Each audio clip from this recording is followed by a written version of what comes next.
Uma que abre a nossa conversa com o João Brás Frades, Sérgio Caquinas, Nuno Encarnação, Rita Garcia Pereira e também contamos nesta Liga de Ouro com a presença da Tânia Laranjo para nos dar mais novidades sobre este caso e também sobre todo o dispositivo de segurança que está a ser preparado para o jogo no Dragão. Vou começar precisamente pela Tânia Laranjo. Tânia, havia a expectativa de que Marco Orelhas se pudesse entregar. Penso que ainda não estamos em condições de ir ao contacto com a Tânia Laranjo, portanto começo pelos meus comentadores aqui em estúdio. Nuno Encarnação, há este caso e há uma preocupação naturalmente com aquele jogo de sábado.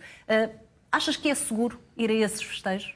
Boa noite, antes de mais, e obviamente que é sempre um tema muito triste de comentar, já que se perdeu uma vida e outras vidas se perderão com os atos que foram cometidos, porque também foi um jovem que aparentemente está metido nesta morte deste rapaz, e por isso todas estas vidas ficarão estragadas, mas a pior de todas foi aquela que não se recupera, que foi do indivíduo que morreu, e que era adepto do Porto, como todos eram adeptos do Porto. Eu acho que não põe em causa a segurança e, com sinceridade, acho que o Porto é maior do que isto tudo e fará tudo para ajudar a que cenas destas não se repitam.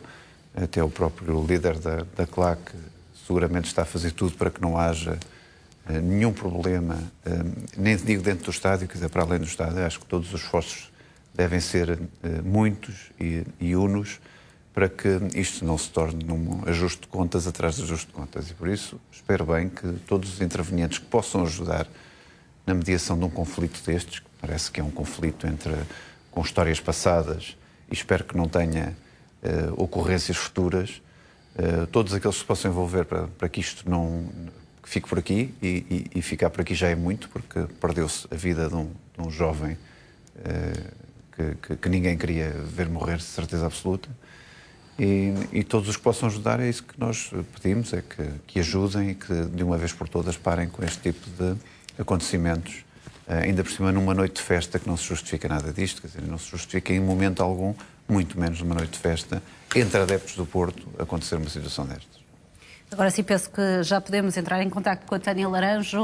Tânia, pergunto-te, sabemos que Marco Orelhas tem essa intenção de se entregar às autoridades. Parece-te que era importante que isso acontecesse antes do jogo para que, de alguma forma, se evitassem alguns desacatos no jogo, ou essa situação é independente daquilo que possa acontecer sábado?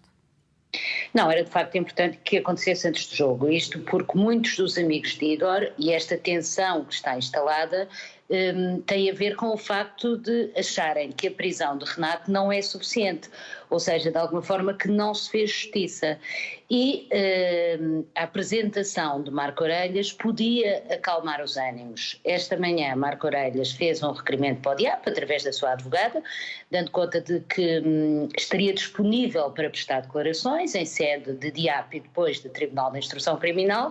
Não lhe foi dada qualquer resposta, não sabemos se amanhã ainda será marcado um dia e uma hora, mas de facto poderia de alguma forma serenar os ânimos, porque o que se percebe, e as mensagens também que temos recebido são no sentido de que os amigos do Igor entendem que não se fez justiça, ou seja, de que a prisão de Renato não acalma os ânimos.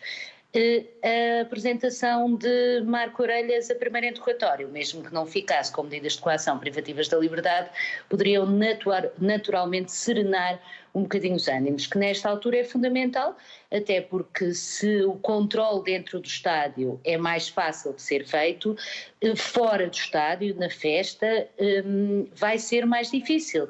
E é legítimo que os adeptos do Futebol Clube do Porto queiram festejar, tiveram todo o ano à espera deste mais um campeonato, ganharam na semana passada, mas amanhã, sábado, será de facto a grande festa na cidade do Porto. E o Estado de Direito tem de ser cumprido, as pessoas não podem ser proibidas ou pelo menos quase impedidas de estarem na sua cidade, na sua festa, no seu momento de prazer relativamente ao Futebol Clube do Porto, porque há grupos criminosos que podem se matar uns aos outros. Isto é absolutamente inadmissível, isto põe em causa o Estado de Direito e isto não pode acontecer. Tânia, e como sabemos, estes confrontos e este homicídio em nada tiveram a ver com o jogo em si, com o futebol em si. Pergunto-te se é legítimo que as pessoas que vão ao estádio acreditem que o estádio seja um ponto que possa ser um ponto de tensão, uma vez que sabemos que não tem a ver com o jogo em si, ou sequer com o Futebol Clube do Porto, não é? Não tem a ver com o jogo em si, mas aconteceu na sequência de um jogo e aconteceu no seio da claque. E quanto a isso não há volta a dar, aconteceu no seio dos Pedregões e não foram 2 meros adeptos do Pedregões. Foi um dos responsáveis, um dos rostos dos Pedregões, que de facto aglomera à sua volta muita gente, marca orelhas, tal como Igor. Ou seja, é óbvio que nada tem a ver com o futebol, nada tem a ver com o Futebol Clube do Porto, mas os Pedregões não são propriamente uma claquezinha ilegal ou um grupo de pessoas que de vez em quando apoiam o Futebol Clube do Porto. Tem uma dimensão que também, obviamente, obrigou, por exemplo, o Futebol Clube do Porto, embora na minha opinião tardiamente, mas obrigou o Futebol Clube do Porto até a fazer um comunicado. De facto, não nos podemos... Tânia, desculpa interromper-te, esse comunicado é suficiente ou achas, tendo em vista o tal jogo e para evitar que pelo menos naqueles 90 minutos não aconteça nada, aquilo que é a responsabilidade do Futebol Clube do Porto, que são aqueles 90 minutos, achas que, por exemplo, o Pinto da Costa devia de pronunciar-se e demarcar-se de toda esta situação, apelar até para essa claque que até tem apoios do clube para que resista a entrar em confrontos? Eu muito honestamente acho que Pinto da Costa e os responsáveis do Futebol Clube do Porto já se deviam ter demarcado em muitos momentos dos Pedregões. Tal como acho relativamente a outros clubes. O Sporting já o fez, o Benfica diz que não tem claque, mas tem efetivamente, e devia naturalmente demarcar-se, tal como os Pedregões. Se Fernando Madureira é de facto um líder dos Pedregões, já se devia ter demarcado todas estas situações de violência. E Pinto da Costa é uma voz ouvida entre os esportistas, naturalmente. Se ele apelasse de alguma forma alguma tranquilidade, eu estou convencida que toda a gente o ouviria. E acho que é a pior coisa que pode acontecer ao Futebol Clube do Porto, até porque estraga a festa, estraga uma festa legítima. O Porto é o justo vencedor, merecem os portistas festejar na Avenida dos Aliados, na Alameda do Dragão, e de facto isto estraga a festa. E eu acho que o Futebol Clube do Porto, por um lado, devia-se ter demarcado desta situação de violência, o que não fez, lamentou a morte sem se demarcar do responsável dos Pedregões, e por outro lado, não tenho a certeza se Pinto da Costa poderia ou não acalmar os ânimos, ou se seria suficiente, mas pelo menos que acalmaria. A questão é que o Futebol Clube do Porto dificilmente alguma vez se irá demarcar dos Pedregões, pelo menos este Futebol Clube do Porto dificilmente alguma vez se irá demarcar dos Pedregões. Rita, ainda em relação a esta questão, e agora focamos-nos na questão do jogo, estamos aqui na Ligador e por isso também faz sentido que olhemos até mais no prisma do jogo. Concordas que uma palavra de Pinto da Costa, não fazendo lei, pudesse de alguma forma acalmar os ânimos, quiçá até anunciar sanções para membros da claque que possam de alguma forma estragar os festejos que estão previstos? Boa noite a todos. Antes de mais, eu penso que sim, aqui vou concordar com a Tânia. Penso que uma palavra... Eu lembro-me de há uns programas atrás o Nuno ter, de certa forma, elogiado a claque dos Superdragões como a mais controlada e justamente por isso acho que uma palavra de Pinto da Costa deveria ser dada. Porque o jogo não é só o que se passa naqueles 90 minutos. São também as comemorações. E apesar do Nuno ser um otimista, eu não acho que o ambiente com os tiros na casa da mãe, não sei de quem, antevejam uma coisa boa. E mesmo circularam, enfim, umas mensagens áudio, alegadamente, de Fernando Madureira, que também não deixavam grande tranquilidade. A ser verdade que eram dele, o que ele dizia é que não tinha podido fazer nada. Portanto, eu penso que se justificam, por um lado, as medidas de segurança, mas, por outro lado, do próprio Porto, tendo em conta que lá está, não são meros adeptos, não estamos a falar de meros adeptos, se justificavam acalmar, por forma a que as famílias que sejam adeptas do Porto possam ir tranquilamente ao estádio. e nas imediações do estádio também. Foi mais ou menos onde isto se passou, embora num outro estádio. Sérgio, e de que forma é que o Futebol Clube do Porto pode fazer esse apelo para que as famílias vão festejar tranquilamente? Boa noite. Não é uma situação nada fácil, porque isto tem origens, por aquilo que sabemos, fora do contexto da CLAC e do Futebol Clube do Porto. No entanto, eu acho que há aqui um lado que nos deve fazer a todos refletir sobre o papel que as claques também desempenham, as claques grandes, sobretudo, neste ambiente propício a que seja, de alguma forma, promovido esta violência e este estado gratuito, de violência gratuita, que chega a este ponto extremo. Acho que Pinto da Costa, sim, tem esse poder para tentar... creio que tem esse poder para tentar parar as coisas, mas há aqui um sentimento de vingança que parece que está no ar.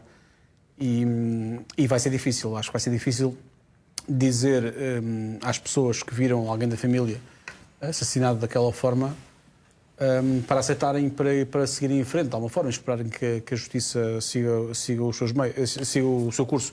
Parece-me que não é tão fácil nem a Pinto da Costa fazer isso, mas se há alguém de facto que tem esse poder e esse ascendente sobre os adeptos do Futebol do Porto e sobre o contexto em que isto aconteceu, será Jorge Nuno Pinto da Costa. Eu não sei se já fez alguma coisa em privado, admito que possa ter tido algumas conversas em privado, acho que também é possível que isso tenha acontecido, tenha feito algum tipo de apelo, mas isto acho que não tendo nada a ver com futebol, e a origem não é essa, volto a dizer, deve a todos preocupar-nos e a todas as pessoas do futebol também preocupar, porque se normalizou este tipo de violência, não esta, felizmente, de chegar ao ponto de roubar vidas humanas, mas a mim choca-me bastante que o crime tenha sido alegadamente cometido por um jovem de 19 anos, que é um adolescente, e se pensarmos todos nós onde é que estávamos com 19 anos, é difícil perceber o ponto de ódio e de falta de respeito pela vida humana que leva um miúdo tão novo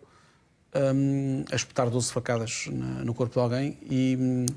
E para quem viu as imagens e houve imagens mostradas do corpo de Igor Silva, há muito ódio ali, há muita raiva, muito sentimento negativo. E é absolutamente chocante perceber que isso acontece ao nosso lado. João, e já aqui dissemos, o Futebol Clube do Porto lamentou o homicídio, lamentou a morte de Igor Silva, mas não houve o tal repúdio por atos de violência ou sequer essa referência de marcar do Futebol Clube do Porto destes atos. Achas que se impunha ou, como a Tânia dizia há pouco, concordas que é difícil haver um afastamento maior do Futebol Clube do Porto a esta claque? Boa noite a todos, aqui em casa. Eu começo por lamentar a morte do jovem, 26 anos. Eu tenho um filho um bocadinho mais velho, portanto, mas mais ou menos da mesma idade, e, portanto, acho uma coisa incompreensível em contexto de uma festa de futebol, embora isto não tenha nada a ver com o futebol. Em segundo lugar, queria deixar aqui um ponto prévio. Eu acho que este incidente em si, especificamente, não tem nada a ver com o clube ou com a responsabilidade do clube, e, portanto, eu queria lembrar também que eu disse aqui uma vez, e fui gozado, que achava que a justiça era célere, a justiça, ao Estado de Direito, no que respeita ao Futebol Clube do Porto, era célere em Lisboa, abrandava no Mondego, que é a terra ali do meu amigo, e afogava-se no Douro. E estas imagens com pistolas e espingardas e mais não sei o quê, e o espancamento, que é uma coisa impressionante, em cima do contentor, mostram que, de facto, no que respeita a esta entourage do Futebol Clube do Porto, o Estado de Direito, infelizmente, não existe. Quer dizer, eu não esperava ver no meu país, não é a primeira vez que vejo, também é preciso dizer a verdade, não é? Nem é só na cidade do Porto, mas estas cenas, por causa é uma coisa do outro mundo, andarem a passear com armas no meio da cidade e num contexto que tem a ver com uma claque de futebol, quer se queira, quer não. Em relação à sua pergunta, eu não quero fugir a responder a ela. O meu entendimento é simples. Eu acho que o Sr. Pinto da Costa e o Sr. Fernando Madureira são ouvidos por esta gente, pelo menos, digamos, são aqueles que podem ser mais ouvidos. E, nesse sentido, uma mensagem mais forte de apelo à calma eu acho que era fundamental, era importante e portanto, era fundamental. Agora, o que disse o Sérgio... Primeiro, eu concordo com o que disse a Tânia, de uma forma geral, penso que subscrevo o que ela disse. E o Sérgio disse uma coisa muito importante. O único problema disto é que vocês lembram-se aqui num programa anterior que a gente falou das claques serem apoiadas, não serem, ainda agora se falou nisso. O Sporting já não apoia, o Benfica apoia, dizem aqui por baixo da mesa, o Benfica diz que não apoia, o Porto tem uma oficial, o Guimarães tem uma oficial, enfim. E eu disse nessa altura que tanto faz se a claque é oficial ou não. As claques devem ser apoiadas. O problema das claques está na infiltração das claques por grupos de pessoas que têm atividades que são atividades ou ilegais ou criminosas. Portanto, o problema não é das claques. Esta claque do Porto tem sido, do Futebol Clube do Porto, tem sido, digamos, sempre apoiada pelo Sr. Pinto da Costa. Eu lembro até quando o Sr. Pinto da Costa fugiu para a Espanha e quando depois se veio entregar ao tribunal, foi acompanhado pela claque até à porta do tribunal. E, portanto, quer dizer, é uma espécie de guarda pretoriana e, portanto, há uma relação enorme e o clube podia ter feito mais ao longo destes anos para que o ódio não fosse instalado no futebol português. Não só o Porto, os outros também, mas o Porto não é. O meu clube também tem situações de agressões e portanto, todos os clubes, isto acontece a todos. Nós já aqui tínhamos chamado a atenção em programas anteriores para que mais dia menos dia ia haver mortos. Tem havido agressões, tem havido isso tudo e nós temos a obrigação também, estando aqui na televisão e tendo este fórum que nos dá o Grupo Cofina, a CMTV, tendo este fórum, temos a obrigação também de não promover mais as situações de violência e de as combater. E, portanto, essa pedagogia a gente também a pode fazer. Nada apaga o passado, nada apaga a morte deste jovem.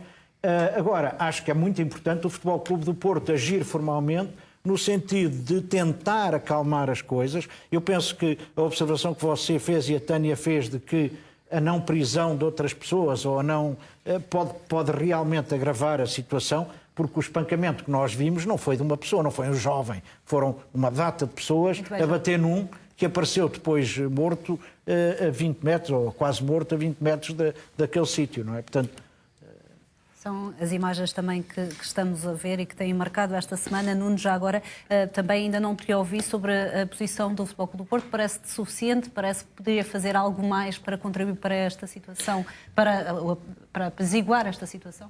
Eu acho que quanto menos se andar a mexer neste tipo de assuntos, e acho que é preferível uma conversa privada com o Sr. Jorge Nuno Pinto da Costa, com o Fernando Madureira, com alguns elementos que seguramente os ouvem, do que propriamente andar com comunicados de 10 páginas a condenar. Toda a gente condena este ato, como é evidente. Ninguém quer que se repita este ato. Ninguém queria que esta vida fosse perdida. Não tenho dúvida nenhuma que não haja ninguém que não quisesse fazer isso.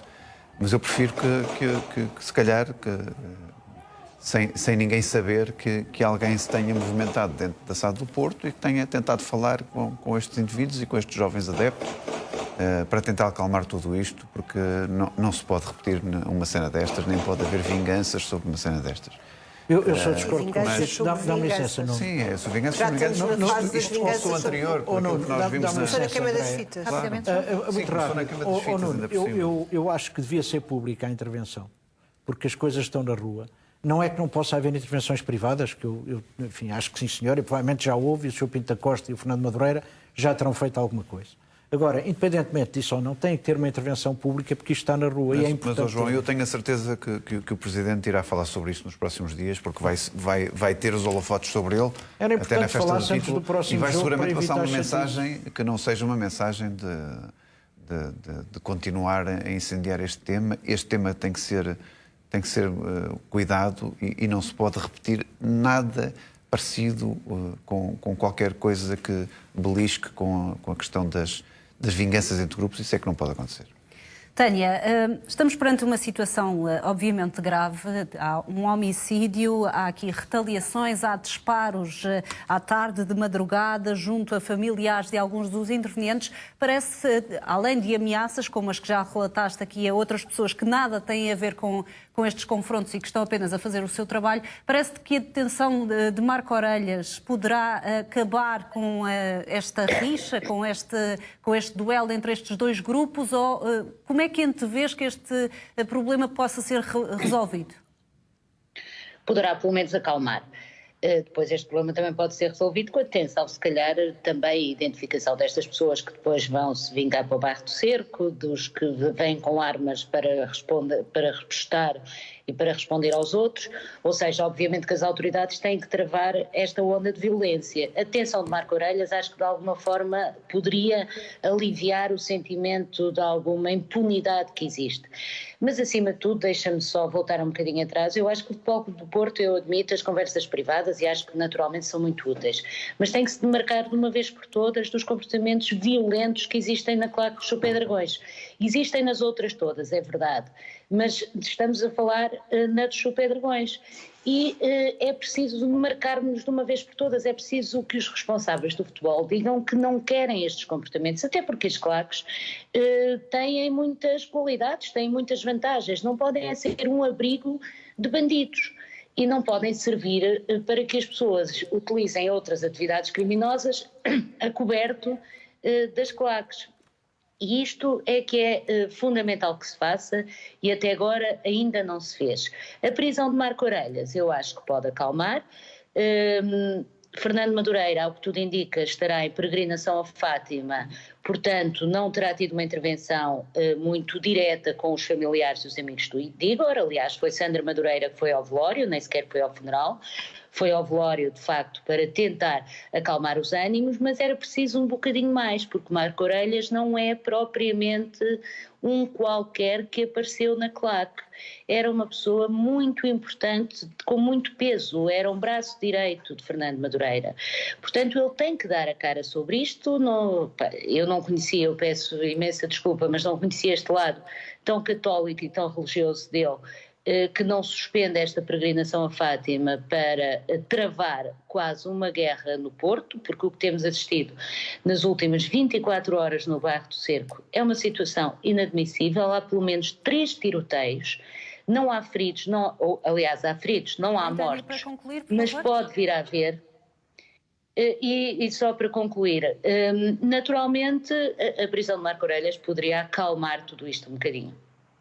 Muito bem, é um tema ao qual voltaremos nesta Liga de Ouro. Também demos em alerta CM que Rui Pedro Brás dispensou vários jogadores da equipa B. O diretor-geral comunicou a vários jovens da formação que não têm lugar no Benfica e que devem procurar outro clube. Já há representantes dos jogadores a reagir a esta notícia. Vamos abordá-la a seguir ao intervalo. E Sérgio, demos aqui conta de que Rui Pedro Brás terá informado vários jovens da formação que não têm lugar no Benfica, que devem procurar uma solução para o futuro, e temos já uma reação, por exemplo, do representante de Umar Embaló, a dizer que sente que o jogador foi de alguma forma enganado, tinha sido criada uma expectativa que pudesse continuar no Benfica e até ascender à equipa principal, e que se sente de alguma forma enganado. Como é que te parece que foi gerido este processo? Não sei como é que foi a conversa. Há informações contraditórias. É verdade que Cátia Baldé diz isso. A informação que há da parte do Benfica, aliás, creio que já está no site do Record, uma fonte oficial do Benfica, a garantir que não houve nenhuma dispensa, que no processo de construção do plantel da próxima época foi dito ao jogador que estava livre para procurar outro clube, porque não iria ter lugar no plantel da próxima época. Acho que faz parte do trabalho do Rui Pedro Brás. Mas foi caso único ou há outros casos? A informação que temos é que aconteceu a vários jogadores da equipa B que vários sentiram surpresa com esta posição do Benfica. Admito que haja vários por uma razão, porque um plantel principal do Benfica não tem número limitado. Isto é, a função, neste caso do Rui Pedro Brás e dos responsáveis do Benfica, é definir um plantel. E obviamente que há jogadores que não entram nas contas, não é? E se havia expectativa da parte do jogador que já está na equipa B há alguns anos e tem bons números na equipa B, creio que tem 12 assistências desta época e 4 golos, se há da parte do jogador essa expectativa de dar o salto para um patamar mais elevado, acho que o Benfica tem que tomar uma decisão, não é? Não pode deixá-lo eternamente na equipa B, e eu creio que faz parte do trabalho. Agora, Rui Pedro Brás será julgado não pelo empresário de Cátia Baldé, será julgado pelas consequências das decisões que toma, e que toma, imagino eu, com a estrutura do Benfica. Portanto, imaginemos um cenário agora de Oumar Embalo vai para um rival e joga muito bem no rival, e daqui a 2 anos toda a gente pergunta como é que achou de sair do Benfica. É uma consequência que terá que ser tomada por quem tomou a decisão agora, não é? É mesmo assim, mas está no pleno direito das suas funções tomar essa decisão de definir um plantel e escolher uns que fazem parte dos planos e outros não fazem parte. Parece-me que é um caso, para mim não tem grande história, apesar de perceber, de alguma forma, a desilusão se calhar da parte do jogador. Obviamente todos os jogadores da equipa B gostavam muito de fazer parte do plantel principal. Não dá para todos, não é? Como é óbvio. Falámos também do nome de Rafael Brito e fomos contactados pela empresa que representa o jogador, dizendo que não houve ainda essa conversa, e que o jogador está tranquilo, importa também dar essa posição, mas João, ficas também surpreendido. É um jogador sobre o qual já se falou também e que havia de facto alguma expectativa. Surpreende-te que estes jogadores estejam surpreendidos? Foram criadas expectativas demasiado elevadas para esta geração e que agora o Benfica não pode corresponder, porque não cabem todos na equipa principal? Andreia, não me surpreende. Vamos lá ver. Como disse o Sérgio, o Benfica, na equipa sénior, o Benfica, o Porto, o Sporting, ninguém pode lá meter de repente mais 21 jogadores ou mais, não sei quantos é que há na equipa B, mas não há de certeza lugar para todos no mesmo ano. Agora, em relação aos 2 nomes que falaram, portanto, o primeiro nome, Rafael Brito, a empresa desmentiu, e em relação ao Oumar Embalo, eu vou completar a informação que eu tenho, a informação que eu tirei, consegui ter já depois de estar aqui no programa, até troquei aqui umas impressões com o Sérgio sobre isso, é de que não é verdade. Ele tem contrato com o Benfica mais um ano. Ele teve, de facto, ao contrário do que diz o empresário, ele não teve nenhuma proposta de compra, o que ele teve foi uma proposta de empréstimo, e o Benfica optou por não emprestar, na altura, e, portanto, é um jogador que o empresário também se esqueceu de dizer que o jogador está em processo de mudança de empresário, portanto, o empresário resolveu vir dizer estas coisas porque provavelmente o jogador está em mudança de empresário, porque ele tem mais um ano de contrato com o Benfica. Eu não sei se o jogador vai para a primeira equipa ou não faço ideia. Mas essas coisas não sei. Mas daquilo que sabes, então, mas não há uma houve coisa essa... que eu lhe quero dizer também. A informação que tens é que não houve essa conversa do Benfica com o empresário. A informação que tenho é que não houve nenhuma conversa. Não, há uma coisa que eu posso dizer-lhe com certeza, é que o Benfica não dispensou nenhum jogador. Portanto, não teve ainda... O Rui Pedro Brás não dispensou nenhum jogador da equipa B. 0. E os 2 nomes que vocês falaram, vocês próprios disseram que o agente dele disse que não, outro, estou eu a dizer que o agente está a ser substituído e que o Benfica garante que não houve ainda nenhuma conversa com o Oumar Embalo, que é um bom jogador, diga-se de passagem. Não faço ideia, nem sei quem são os outros que irão para a equipa principal. Eu sei o que é que tem vindo nos jornais, agora não sei quantos é que vão, nem como é que vão, não faço ideia. Mas sei que o Oumar ainda tem mais um ano de contrato, portanto não pode... quer dizer que ele saiu assim, não sei, pode ter havido, pode estar desgostoso por uma razão qualquer, porque se falou nos nomes de outros e não se falou no dele, para a primeira equipa, eventualmente, não sei. Mas eu admito que os jogadores tenham todos a ambição de ir para a primeira equipa, isso parece-me, ainda bem que têm, não é? Parece-me positivo. Agora, irem todos logo no mesmo ano, provavelmente é difícil, não é? Nuno, fazendo fé na versão do Benfica, que diz que não há essa conversa, que o jogador é para ficar, pelo menos para cumprir o contrato, porquê é que achas que surge esta posição também por parte do representante? Eu não sei, Andréia, sabes que o Benfica há uns anos atrás, não sei agora qual é que é o estado da coisa, tinha dezenas de jogadores agregados ao plantel, com os Bs, acho que era a equipa que tinha mais jogadores, emprestava-os tradicionalmente, fazia uma quantidade de coisas. É evidente que o Benfica, não ganhando o Campeonato Nacional, não tendo esses encaixes financeiros, tem que resolver o problema de excesso de jogadores na casa. E hoje julgar que o Rui Pedro Brás embalou, mas não, pelos vistos, o João desmentiu isso e pronto, não há nada Já a dizer. agora nós mantemos a informação de que está este processo em curso de dispensa de vários jogadores. Eu, com sinceridade, acho que faz sentido que o Benfica vai ter que dispensar muita gente, não só do plantel principal, porque são jogadores muito caros e é impossível o Benfica manter uma estrutura destas, continuo a dizer, sem ganhar e sem ter presença garantida na Liga dos Campeões. Já agora, só para você saber, o Benfica este ano fez mais dinheiro na Liga dos Campeões que o Futebol Clube do Porto. Eu sei, o Porto não teve uma boa prestação. Mais 20 milhões. Só que eu estou a dizer, 19 milhões e tal. Nos últimos 5 anos não é uma normalidade essa do Benfica. Está bem, mas quer dizer, mas também a situação do Porto era de 140 milhões, situação líquida negativa, e a do Benfica era de 130 e continua a ser a pior de todas. O que não impede de dizer que o Benfica tem que corrigir as suas contas, quer dizer, não pode continuar nesta despesa constante. É evidente que não pode. É É evidente que não pode. Aliás, todos os clubes, nenhum pode. O Porto teve que vender os melhores jogadores. Pois é, aquela também. falsa ilusão, João, e sabemos bem disso. O Porto não teve que vender o Luís Dias. Porquê é que vendeu o Luís Dias? Mas quando o Benfica ou o Sporting ou o Porto vão aos oitavos de final da Champions, parece que já passou tudo. Quer dizer, que o problema financeiro está resolvido. Não está. Quer dizer, diminui um bocadinho, mas não está. Aliás, nós já dissemos aqui várias vezes, quer você, quer eu, já dissemos aqui, que o modelo económico de exploração dos clubes em Portugal, dos grandes, depende sempre das vendas de jogadores. Depende, infelizmente, é assim que continua a ser. E outro sinal que tem é a questão das obrigações. Tem sempre que vender um ou dois jogadores. O Benfica lançou agora uma emissão de obrigações, sinal que precisa de dinheiro também para o dia-a-dia, para aquilo que é preciso. Não faço ideia qual é o plano de...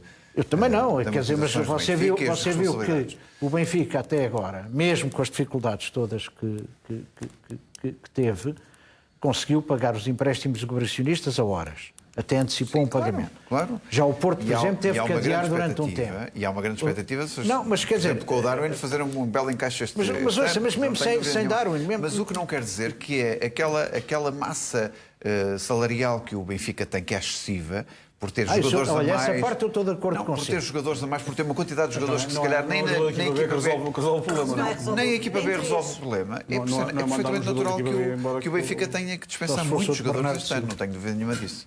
Rita, nesta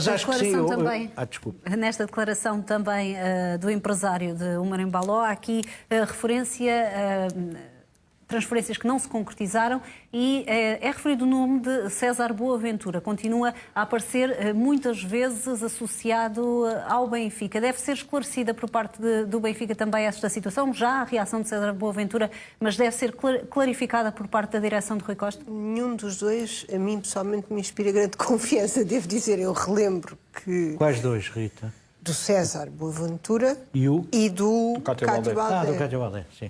Relembro que este senhor, o senhor empresário, foi acusado por ter arranjado uma forma de agilização de vistos e era também um empresário de um jogador do Sporting, de seu nome Bruma, com as confusões... Não foi para o Porto. Com as confusões criadas por ele próprio. E, portanto, César Boaventura, eu acho que a apresentação está feita por ele mesmo. Em qualquer dos casos, não me inspirando nenhuma confiança, deve ser dos poucos casos em que me fico com a palavra do Benfica.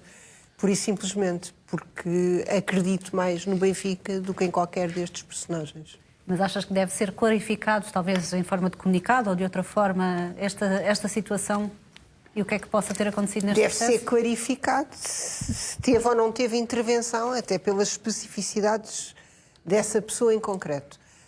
Mas apenas por isso. Não quero acreditar que, a par dos outros problemas que o Benfica já tem, quero adicionar também mais este, novamente. Muito bem, vamos avançar para outro tema que tem marcado as últimas semanas. Falo de Jorge Jesus e o filho garante que o pai, Jorge Jesus, foi enganado pelo jornalista brasileiro que publicou as declarações polémicas sobre o Flamengo. Num canal de YouTube brasileiro foi revelada uma mensagem de Mauro Jesus, filho de Jorge Jesus, a um outro jornalista. Na mesma, o filho do ex-técnico do Benfica explica que Jorge Jesus não sabia que estava a falar com um jornalista quando conversou com Renato Maurício Prado. Segundo Mauro Jesus, Renato Maurício Prado não se apresentou como jornalista, mas sim como ex-piloto de Fórmula 1 do tempo de Ayrton Senna. Recordo que a conversa em questão foi publicada e gerou muita polémica. Jorge Jesus foi acusado de falta de ética e de desrespeito por Paulo Sousa, isto porque Jesus disse que vai esperar até ao dia 20 deste mês por uma proposta do Flamengo. Tem-se sucedido, Nuno, as polémicas e os contraditórios nesta novela Jesus durante estes últimos meses. Em relação a este caso, parece-te que, de facto, havendo esta versão de Jorge Jesus, que Jorge Jesus foi mais vítima neste processo do que o contrário? Uma vítima quando a coisa corre mal, não é? Eu acho que Jorge Jesus percebeu que tinha ali um ex-piloto de Fórmula 1 e acelerou.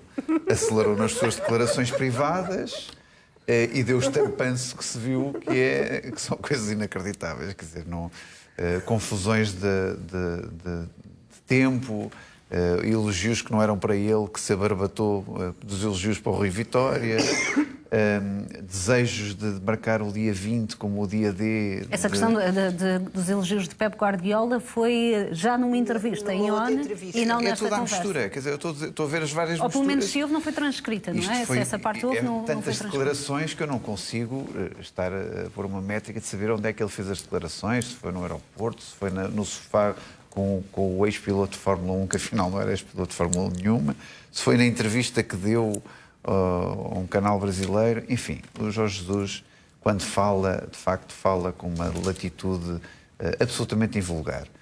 Mas não é vítima nenhuma. O Jorge Jesus sabe o que é que faz, sabe o que é que diz, provoca aquilo que diz, gosta de marcar estes timings, por isso se ele falou é porque há alguma razão. Como se diz, eu não digo traz águia no bico, mas traz água no bico, porque a águia já não é, já está. Aliás, ainda é, contratualmente, mas estará para ser. Ele, como sabe, não é águia, ele é leão. Não, mas por escrito ainda é águia, não é? Mais 1 ou 2 meses. 2 meses. Mas o que dizer de Jorge Jesus, senão como que ouvir várias vezes estas declarações? Estas declarações devem ser ouvidas nos programas, porque de facto são boas de se ouvir. Depois do choro da águia no Carnaval da semana passada que nós aqui ouvimos, ele a fotografar um barulho de uma águia no Carnaval.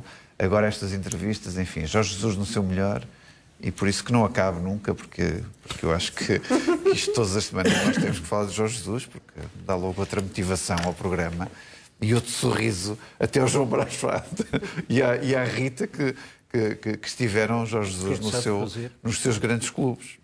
Sérgio, Ele é grande amigo do seu presidente. É bom você não se esquecer que ainda não está. Ainda podem lá parar. Sérgio, em relação a esta entrevista, o jornalista Maurício Prado mantém que é uma entrevista. Ainda hoje, penso que foi no dia de hoje ainda, disse que se fez 30 ou 40 perguntas, que Jorge Jesus deveria saber que estava perante uma entrevista e continua a dizer que foi apresentado como jornalista.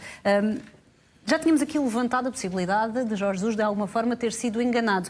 Mas, de qualquer forma, espanta-te que, fazendo fé na versão do filho de Jorge Jesus tivesse aberto o livro, como costumamos dizer, perante uma pessoa que não sabia quem era, com quem não tinha uma relação? Eu acho que Jorge Jesus não foi no sentido... Não creio que estivesse à espera que fosse transferida a conversa da forma como foi. Mas Jorge Jesus queria passar aquela mensagem. Se calhar estava à espera que fosse passada como uma informação em off, como muitas vezes acontece, não é? Uma conversa informal, e as coisas no dia a seguir saem no jornal com uma fonte próxima ou assim uma coisa, não é? E naquele caso o jornalista foi com tudo, pôs cá para fora tudo. Já agora é preciso atender a todo o contexto. Isto foi dito em casa ou no jantar organizado por Kleber Leite, que é antigo presidente do Flamengo e atual líder da oposição, ou pelo menos oposição. Kleber Leite, que diz claramente que apresentou Jorge Jesus, Maurício Prado, como jornalista. Pronto, foi nesse contexto que Jorge Jesus esteve num almoço, jantar, a ver o jogo com um antigo presidente do Flamengo, que é aspirante a voltar a ser presidente do Flamengo, portanto é oposição ao atual presidente do Flamengo, isso é factual e é assumido. Este jornalista, Renato Maurício Prado, creio que é assumido adepto do Flamengo, trabalha mais na área do Flamengo, dentro de blogs também, depois tem uma coluna no Globo Esporte, onde escreveu tudo. Acho que foi no Globo Esporte, quando escreveu aquilo tudo. Penso eu. No OL, sim, talvez, onde escreveu aquilo tudo. Portanto, estamos a falar de um contexto Quer dizer, Jorge Jesus não me parece que tenha ido para um jantar de amigos. Quer dizer, pode ter uma relação com aquelas pessoas, mas são pessoas que têm uma agenda política. Aquelas pessoas convidaram Jorge Jesus porque sabem do carinho que os adeptos do Flamengo têm por Jorge Jesus, sabem que Jorge Jesus, no momento em que Paulo Sousa está a ser muito criticado, é um fator de pressão sobre a direção atual do Flamengo. Portanto, não há aqui inocentes no meio disto tudo. Não há ninguém inocente, não há ninguém que estivesse ali por acaso. Nada daquilo aconteceu por acaso. Nem o ex-piloto. Nem o ex-piloto. O ex-piloto, já agora que eu não sei, é preciso imaginação, não sei, há aquele filme com o Leonardo DiCaprio, Apanha-me se puderes, naquele faz de conta que é um piloto de aviões, este é um piloto de Fórmula 1, também fez de conta, mas parece-me que o que correu mal, de facto, a Jorge Jesus foi a entrevista ter sido toda transcrita quando eu acho que a intenção de Jorge Jesus não era essa, mas Jorge Jesus queria que a mensagem passasse, claramente. Não queria, se calhar, ser a boca dele, mas que a mensagem passasse. E foi o que aconteceu depois, não é? O Ferrari Mas agora, as declarações infelizes de Jorge Jesus, como já vimos, não se esgotaram nas declarações em off. Sim. Certo, num estúdio com câmaras e microfones à frente, aí não havia dúvida nenhuma que era uma entrevista. Foi também infeliz na forma como se refere à saída do Benfica, como conta detalhes sobre a saída do Benfica, depois a parte do Rui Vitória, que não sei se não vamos falar sobre isso. E eu ia perguntar exatamente ao João sobre essa parte. Há aqui Jorge Jesus a apropriar-se de elogios alheios, não é? E até houve uma reação curiosa de Rui Vitória, que ontem publica nas redes sociais uma fotografia com Pep Guardiola e usou um emoji, aquela carinha que há nas redes sociais, a revirar os olhos. É essa a imagem que estamos a ver. Curiosamente, há um like de Pizzi nesta publicação. Foi uma das figuras que pôs um gosto nesta publicação. De likes. João, parece-te que aqui foi uma gafe inocente também de Jorge Jesus? Não percebeu exatamente o contexto das declarações de Guardiola? Não, vamos lá ver. Eu acho é que o Ferrari do Rui Vitória atropelou o Jorge Jesus aqui, porque ele tanto brincou com o Ferrari na altura, não é? Que o Rui Vitória não tinha mãos para o Ferrari, afinal, olha. Não, quer dizer, estas coisas é assim. O Jorge Jesus, infelizmente, às vezes, já quando estava no Benfica era a mesma coisa, no Sporting igual ele ainda está no Benfica. Não me lembro isso. Contratualmente ainda está no Benfica. Não estava. Eu agradecia que você me deixasse terminar a minha intervenção na paz do Senhor, se fosse possível. Mas do Senhor ou de Jesus? Dos senhores. Mas, enfim... vamos lá ver, o Jorge Jesus nunca foi conhecido pela contenção verbal, vamos pôr as coisas assim. E, portanto, no Brasil e em ambiente carnavalesco, eu diria que ele entrou num ambiente de incontinência verbal bastante expressivo. E eu estou a tentar pesar as palavras para a coisa não sair muito mal. Não vai pôr uma fraldinha agora. Mas, fala em continência, por amor de Deus. Mas, portanto, quer dizer, ouça uma coisa. Eu não sei se foi entrevista, se não foi entrevista, não estive lá para ver. Agora, uma pessoa com a experiência do Jorge Jesus, sobretudo com a experiência até de relação com comunicação, etc., com tantos anos disso, faz-lhe 40 perguntas e ele acha que o tipo com quem está a falar é piloto de Fórmula 1. Eu, sinceramente, quer dizer... 40 perguntas e nenhuma delas sobre mecânica, não é? João, Carnaval ele ia vestido de piloto de Fórmula 1 e ele pensou que era assim. Não sei, com aqueles fatinhos mais. Eu confesso que já deixei de acompanhar, deixei de seguir, desde que ele deixou de ser treinador principal, deixei de seguir as coisas que aparecem sobre ele e, portanto, vi estas notícias também, como vocês, e achei que o mundo tem coisas engraçadas, dá muitas voltas, não é? A vida dá muitas voltas. E acabou por ser um elogio que o Guardiola faz ao Rui Vitória a atropelar o Jorge Jesus nesta fase. Acaba por ser uma ironia, não é? Posso só ler aqui uma frase que foi dita por Jorge Jesus quando estava no Sporting e Rui Vitória no Benfica? O que tenho de fazer é dar os parabéns ao treinador do Benfica, porque é inteligente, manteve as coisas como estavam e que deram vitórias. As ideias que lá estão são todas minhas. O Benfica não mudou nada, zero.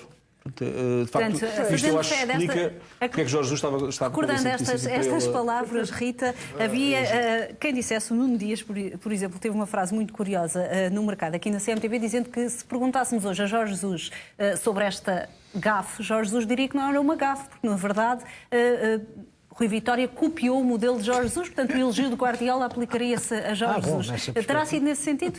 Não. Senão não punha a seguir o filho a dizer que também foi enganado e que mais não sei o quê. Quer dizer, vamos lá, porque Jorge Jesus não se basta com ser ele próprio, depois põe o filho também a fazer de Jorge Jesus, a dar desculpas ferrapadas para as coisas que diz.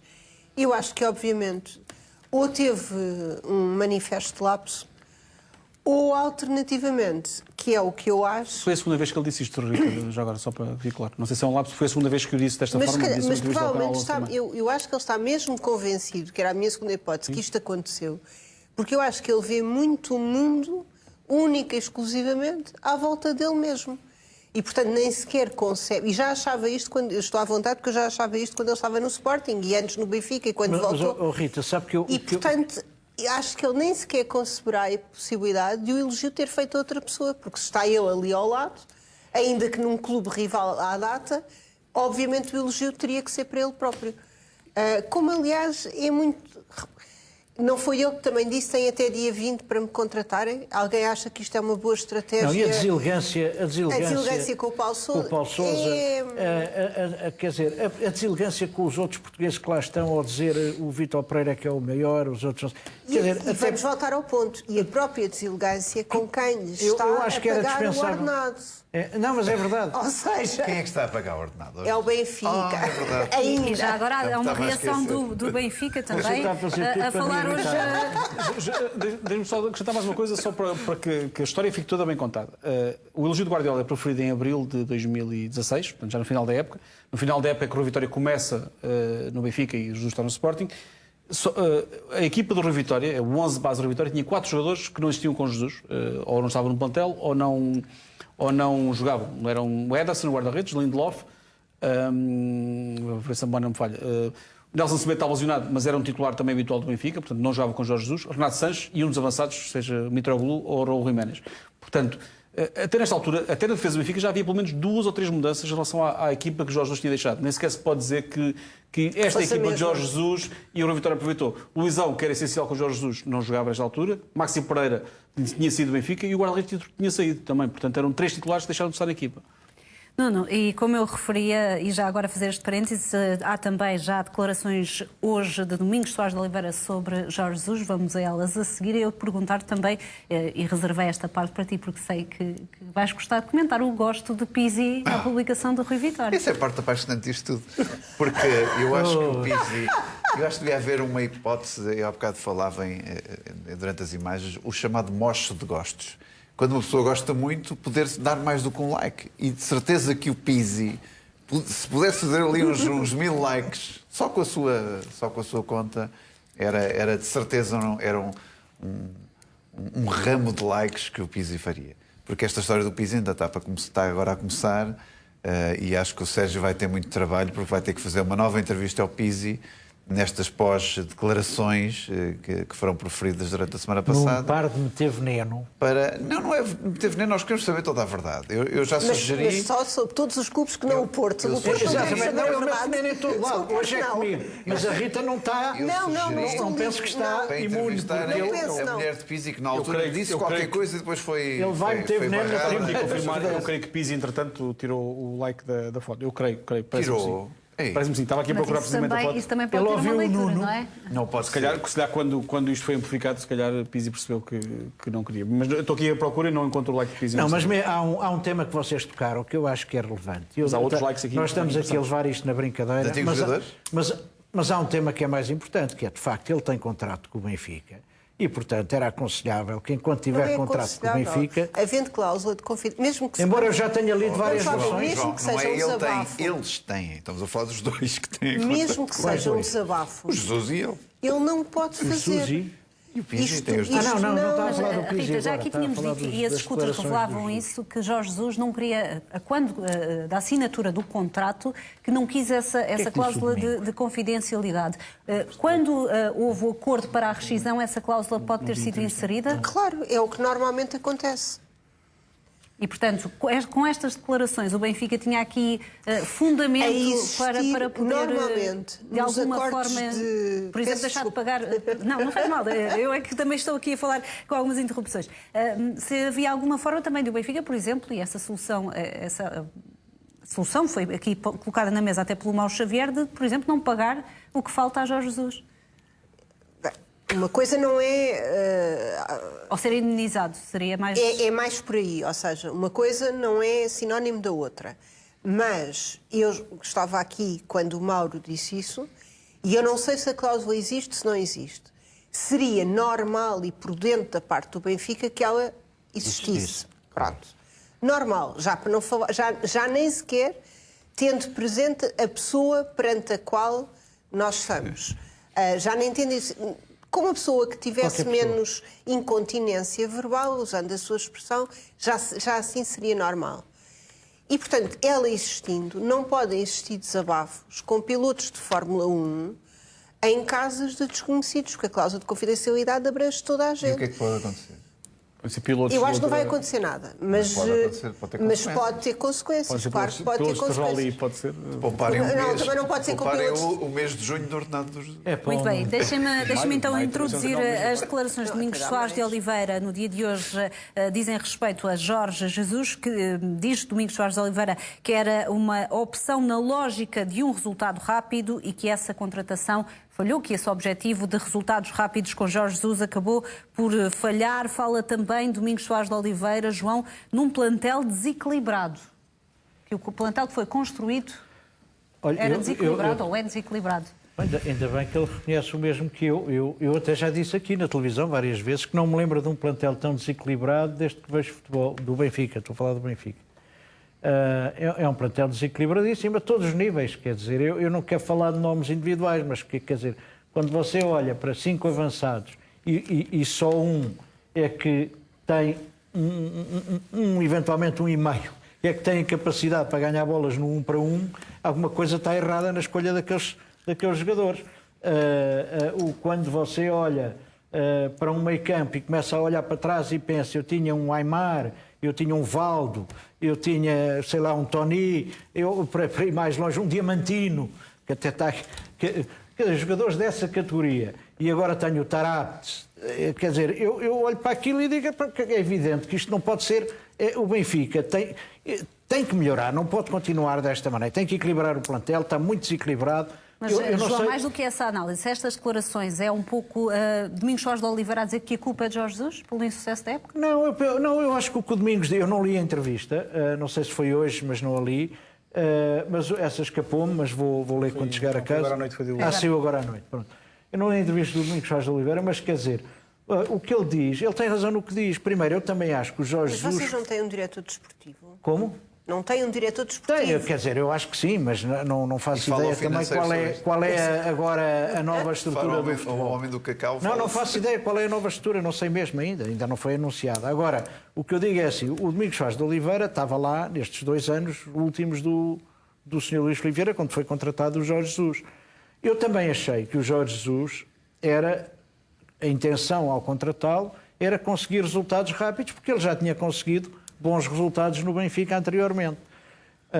O facto é que não conseguiu, correu tudo mal, e o plantel também foi muito desequilibrado. Eu não sei quem é que teve as ideias de comprar os jogadores, mas quer dizer... Quem é que havia? Comprar os jogadores. Eu não sei todos quem é que foi, porque você lembra-se que apareceram notícias... Agora é fácil o que é que quer dizer.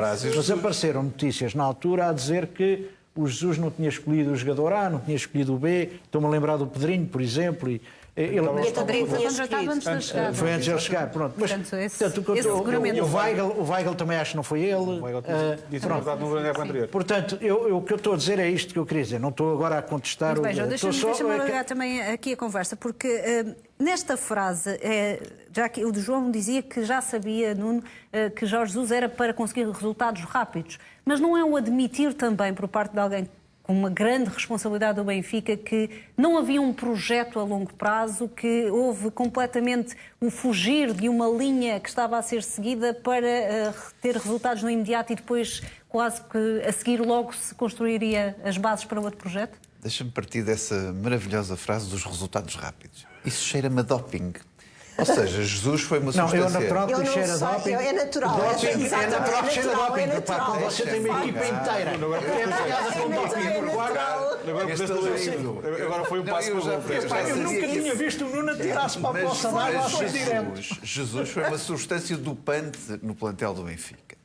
E o doping não dá para uma longevidade. Não sei, a Um especialidade é a efeito, sua. Um efeito imediato, não sei, eu nunca me dopei, mas Eu pelo aquilo também que não, mas leio, é o seu pelo aquilo clube, que leio, pelo visto, conhece bem um estímulozinho ali que acontece. E foi Não, desse que estímulozinho que acontece aconteceu. Porque em 2 anos de Jesus, aquele doping não deu para a grande maratona. Não, sei lá, não resultou, chegou mas a já tinha dezembro, resultado antes, quer dizer, ano e eu meio até depois, percebo. e, aliás, Oh, não, desculpa, ficou você logo, não percebe a decisão. tropeçou logo. Imagino que o Sérgio Conceição sai do Porto e vai ganhar títulos para outro sítio qualquer, uma liga boa, qualquer não vai, coisa do género. não Não vai. interessa. Mas Ele não vai fazer não é isso. agora, não é agora. Sim. Admita que ele sai um dia.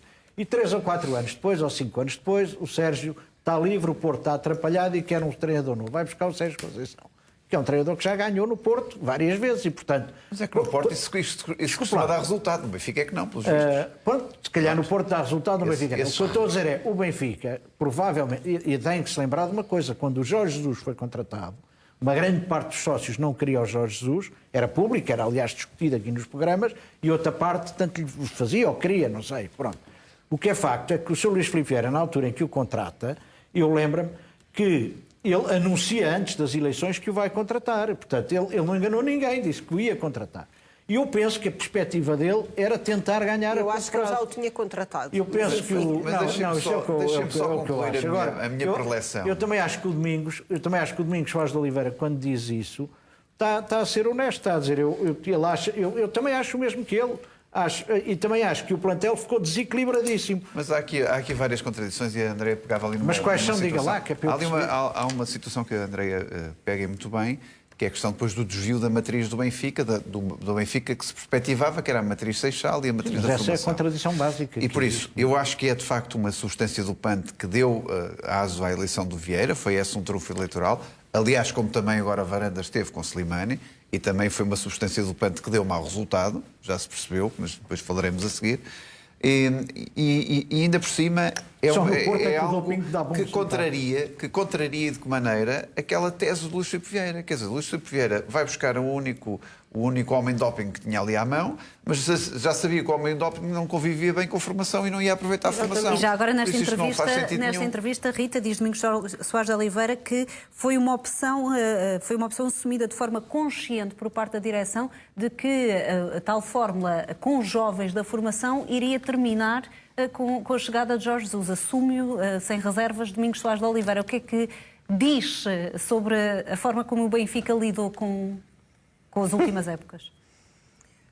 Eu sorrio porque estou a pensar que um outro comentador daqui foi bastante deselegante comigo quando eu disse que era exatamente isso que ia acontecer com Jorge Jesus por causa da experiência do que tinha sucedido no Sporting. Mas quem? Não Eu interessa. lembro-me, eu sei quem é. Eu lembro-me desse programa. Quem Não foi? reconheço a existência a essa pessoa, ponto. Mas foi. E, portanto, acho que é a assunção de uma culpa, efetivamente. Agora, o que não vale a pena é dizer que se apostava muito na formação nessa altura porque não era o perfil de Jorge Jesus. Não era anteriormente e tenho dúvidas que desde que esteja no Benfica tivesse sido. Sérgio, há também aqui, nestas declarações, vemos claramente o dedo apontado a Jorge Jesus, mas apontado a Vieira. Não é mencionado Vieira, mas quem tomou essa opção, e é público, foi Luís Filipe Vieira, do regresso de Jorge Jesus. Com o apoio de quase toda a gente da administração, inclusivamente Domingos Soares de Oliveira.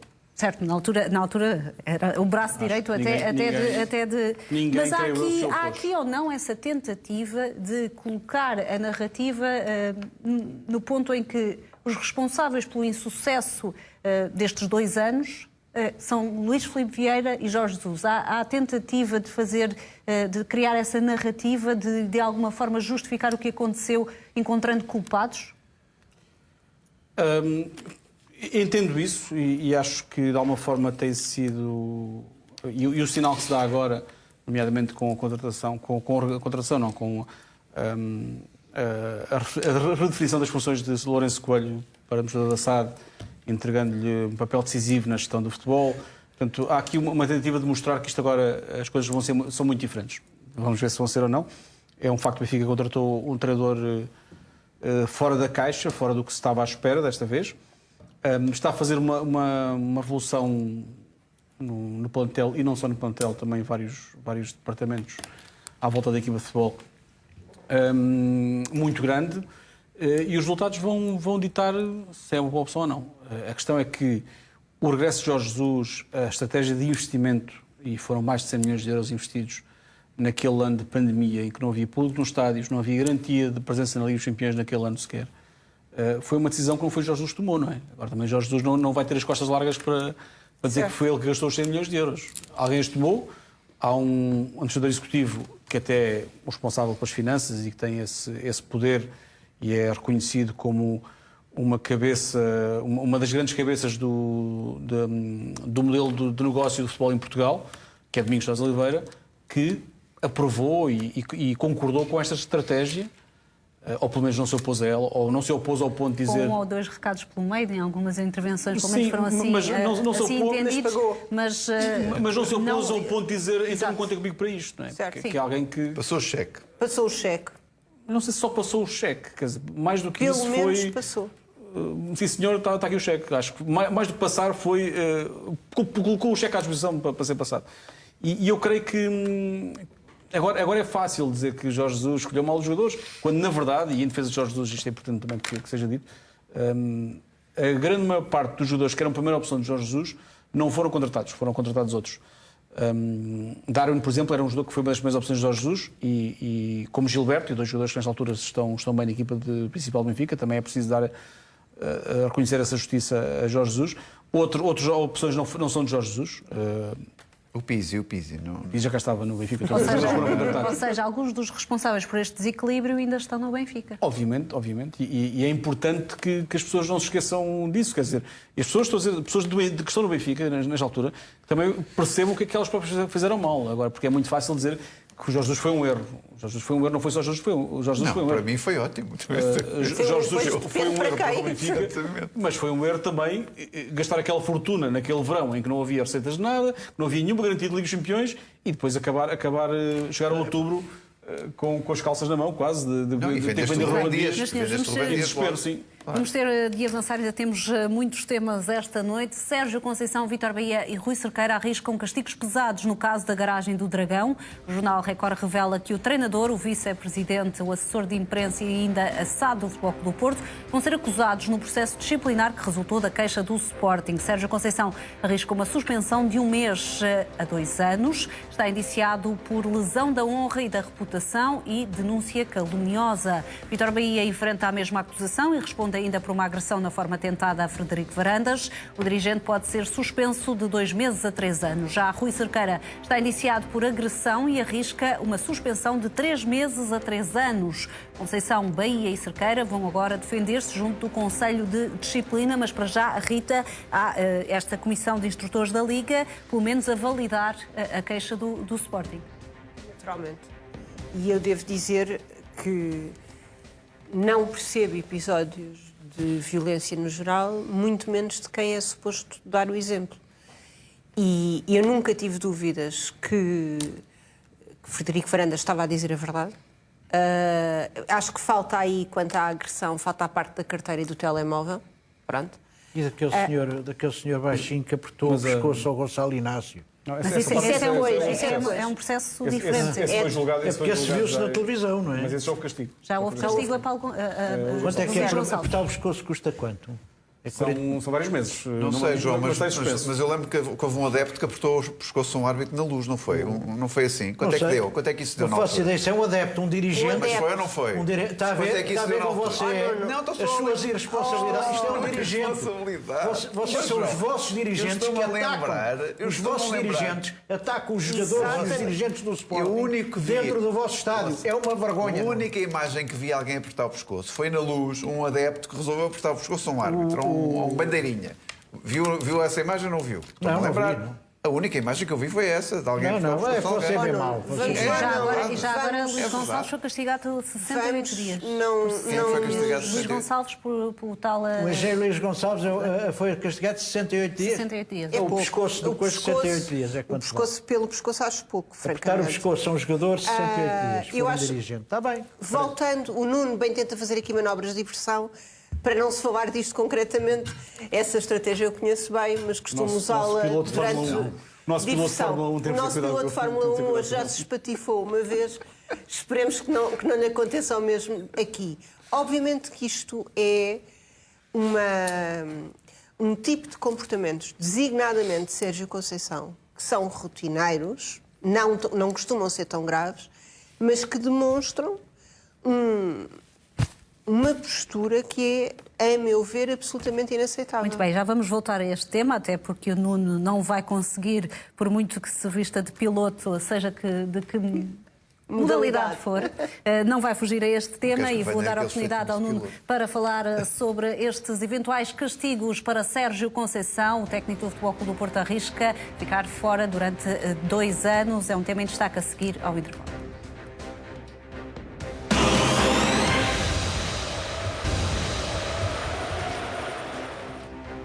Sérgio Conceição, Vítor Bahia e Rui Cerqueira arriscam castigos muito pesados, isto na sequência do processo dos incidentes na garagem do Dragão. E, Nuno, há a queixa do Sporting, há a queixa de Frederico Varandas, que poderia ter sido arquivada, mas quem a fez essa avaliação considera que há ali factos que podem motivar uma acusação. Na altura, o Futebol Clube do Porto acabou por não esclarecer também, numa posição oficial, esclarecer exatamente a versão dos acontecimentos destes intervenientes. Nesta altura deve fazê-lo? Não, acho que o processo deve decorrer os seus trâmites normais. Vamos ver afinal se isto é verdade ou se é mentira. Estou muito tranquilo com estas acusações, isto é normal, já é recorrente, toda a gente acusa o Porto de tudo e mais um par de botas.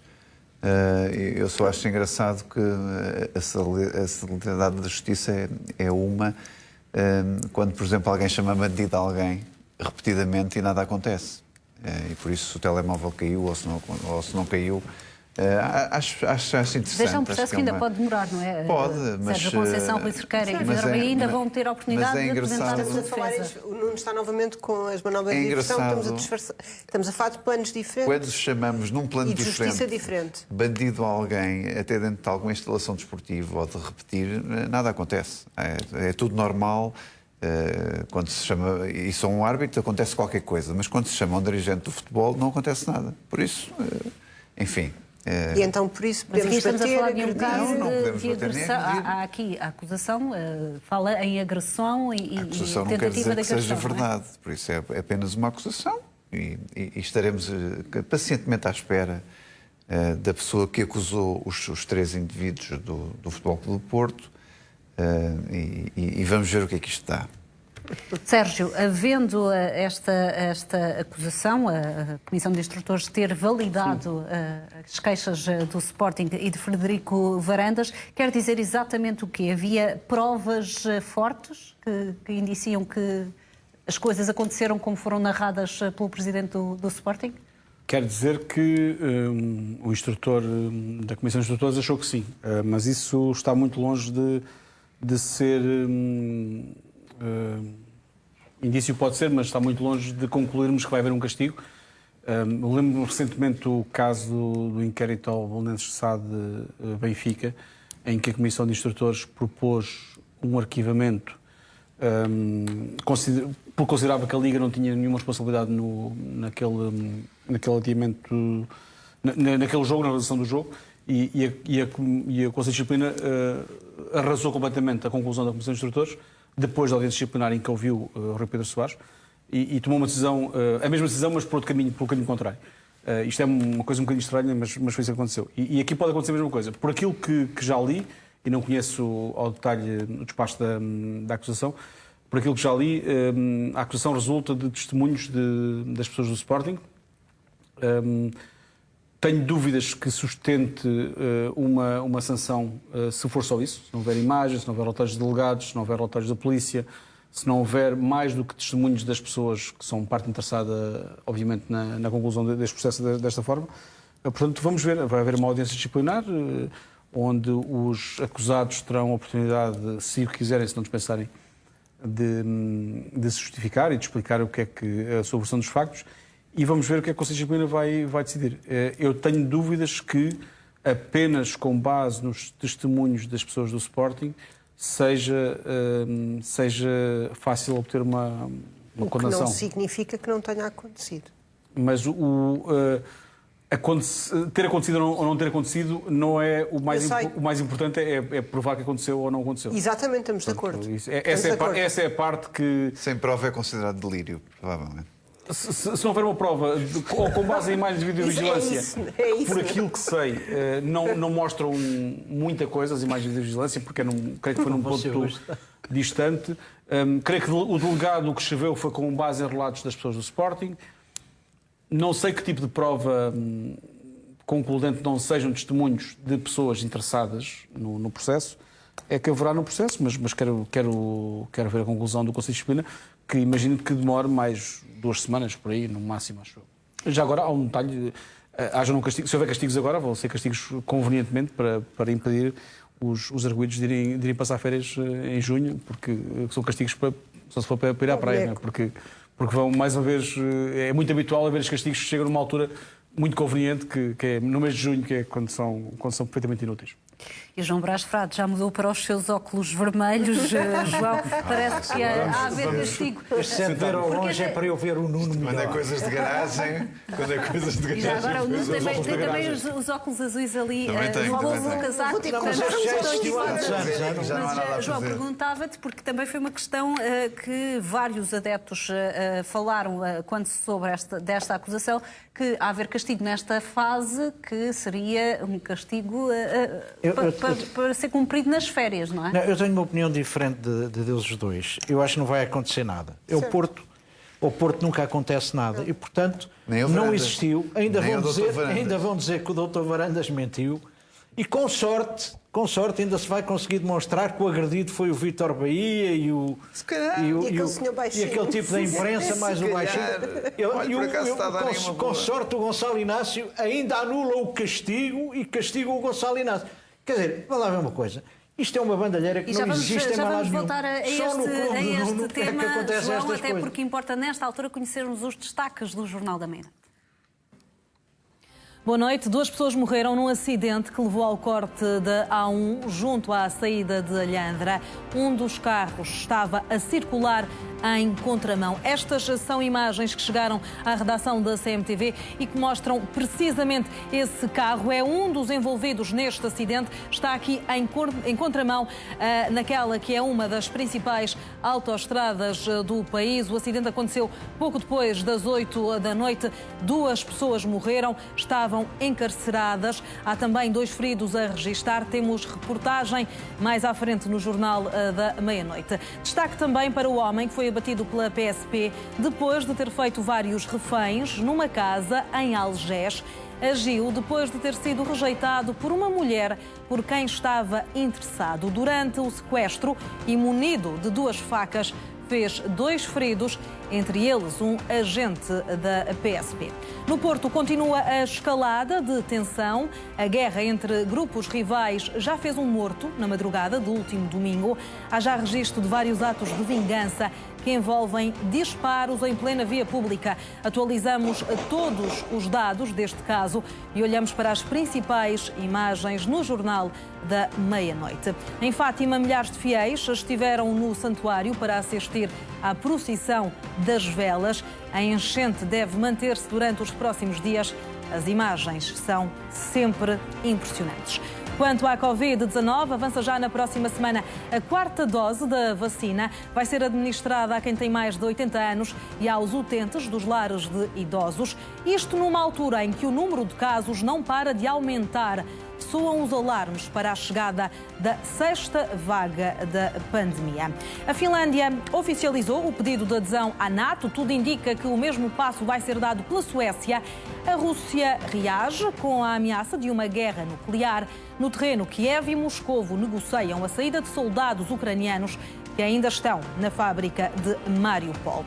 Vladimir Putin pode ser substituído por duplos quando for operado. O presidente da Rússia vai precisar de 10 dias para recuperar da cirurgia. Há relatos de que sofre de um cancro e que foi visto dezenas de vezes por um médico. Olhamos para esta polémica e por estas dúvidas em torno da saúde de Vladimir Putin no Jornal da Meia-Noite. Começa à 00:30 e eu conto consigo. Até já. E para já retomamos a conversa. Víamos o João Brás Frade e a Rita concordarem em relação aos castigos, aos eventuais castigos que possam ser aplicados, por exemplo, a Sérgio Conceição, mas há mais relatos de talvez uma aproximação do Sporting ao Benfica, porque o Sporting junta-se ao Benfica nas críticas sobre o golo anulado a Darwin no Clássico. Um artigo publicado no jornal Sporting refere-se ao árbitro João Pinheiro como o indiscutível padrinho do Futebol Clube do Porto neste campeonato. O artigo de opinião é assinado por Tito Arantes Fontes, presidente do Grupo Stromp, defende que o golo anulado a Darwin no Clássico Porto é uma metáfora deste campeonato. Arantes Fontes fala num golo anulado por os inacreditáveis 2 centímetros. Fontes diz que o olhar de lince de João Pinheiro já evoluiu para o olho do dragão. Lembra também que no jogo entre Sporting e Porto, no Dragão, o mesmo árbitro viu Coates pisar Taremi e não o contrário. Há aqui, Nuno, uma defesa quase do Sporting em relação àquelas que tinham sido também as críticas do Benfica. Pelo menos estão alinhados dizendo que não percebem esta decisão da equipa de arbitragem, no caso do VAR. É o chamado cordão humano na segunda circular, eles dão todas as mãozinhas e depois fazem ali um cordão humano na segunda circular. Até não sei como é que a Rita e o João hoje não estão aqui juntos, unidos, para fazerem um coro de protestos. Pedir exílio, mas era porque admitir que estivesse muito inchado. Mas está depois, muito inchado, para além... que a Rita acabe da cadeira. Para além Tenho medo também. Foram trocadas mensagens nesse sentido, confirmo. Foram trocadas mensagens no sentido no sentido de nos protegermos do Nuno. Eu e o Sérgio que agora escreve artigos magníficos, que agora é notícia por cada artigo que escreve, portanto, do Grupo Stromp, não é? Que fez um belíssimo artigo a favor do Taremi há umas semanas atrás e não parou. Quem? Este senhor, que é portanto, do Grupo Stromp. E não parou, por isso continua com uma veia poética fantástica, agora para dizer que afinal o tamanho importa, porque 2 centímetros é um escândalo haver uma infração por 2 centímetros. Quer dizer, isto é uma coisa absolutamente extraordinária, quando houve exemplos vários de outras anulações de golos ou validações de golos por muito menos, e agora descobriram, e vem o senhor do Sporting, vejam bem, do Sporting, pedir para que seja validado um golo do Benfica por 2 centímetros. Não, validado já não é nunca, não é? Não é, mas o escrito dele era indignado com tal. O problema para mim não são os 2 centímetros. Fantástico. Para mim, acho isso fantástico. Os 2 centímetros é o que é, as regras são o que são, portanto, não... O problema não está aí. O problema está em que foi aparentemente descoberto, não me pergunto porquê nem como, que a bola já tinha saído do pé do jogador do Benfica que passa a bola. Pronto. Eu já li todas as explicações, incluindo a dos nossos árbitros aqui, os nossos conselheiros. Já estive a ler tudo. Uns explicam aquilo de uma maneira até mais técnica e mais... Agora, o que de facto é verdade é o espírito de quem fez esta coisa, estas leis, estas regras, era de que o momento deve ser o momento em que a bola toca sai do pé do... Não é o momento que sai, é o momento em que toca no pé. Da pessoa que passa a bola. Do primeiro contacto na bola, sim. Pronto. O momento do primeiro contacto. O que acontece aqui é que não foi isso que aconteceu, porque aparentemente, segundo eu li numa das críticas, isto para tirar um bocadinho de razão aqui à nossa... Eu, aliás, detesto quando você diz que há uma aliança entre nós e o Sporting por uma razão. Haverá. A Rita fica tão nervosa com isso. Você só pode dizer o termo agora é singular coincidência de posições que aconteceu num dado momento no tempo, aliás, fugaz. Admito que a provocação foi uma provocação intencional para ver a vossa reação.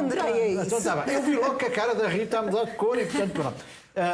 Eu, por acaso, não sou tão radical e, portanto, a mim não me faz grande impressão nada disso. Agora, voltando aqui ao número. Portanto, eu li um dos artigos que li mais interessante sobre a história do frame, porque eu preocupou-me sempre foi a decisão sobre o frame que se escolhe.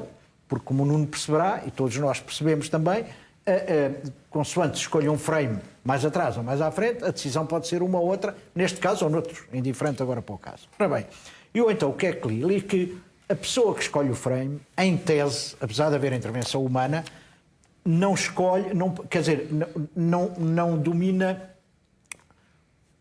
os frames. Não havia nenhum frame, segundo eles dizem, que tivesse o momento em que a bola toca o pé do julgo que foi do Otamendi, que é quem mete a bola. Portanto, não havia nenhum frame. Havia um frame anterior, que não tinha nada a ver com o jogador estar fora de jogo e não sei o quê, não. Havia um frame anterior em que a bola ainda não tinha chegado ao pé do Otamendi e havia um frame seguinte em que a bola já tinha saído do pé do Otamendi. A única dúvida que eu tenho aqui é porque é que escolheu este frame e não escolheu o outro frame. Porque, se calhar, as normas obrigam-no a escolher este e não o outro. Portanto, eu não sei. É evidente que ninguém gosta de ver golos anulados por 0, por 1 ou 2 ou 3.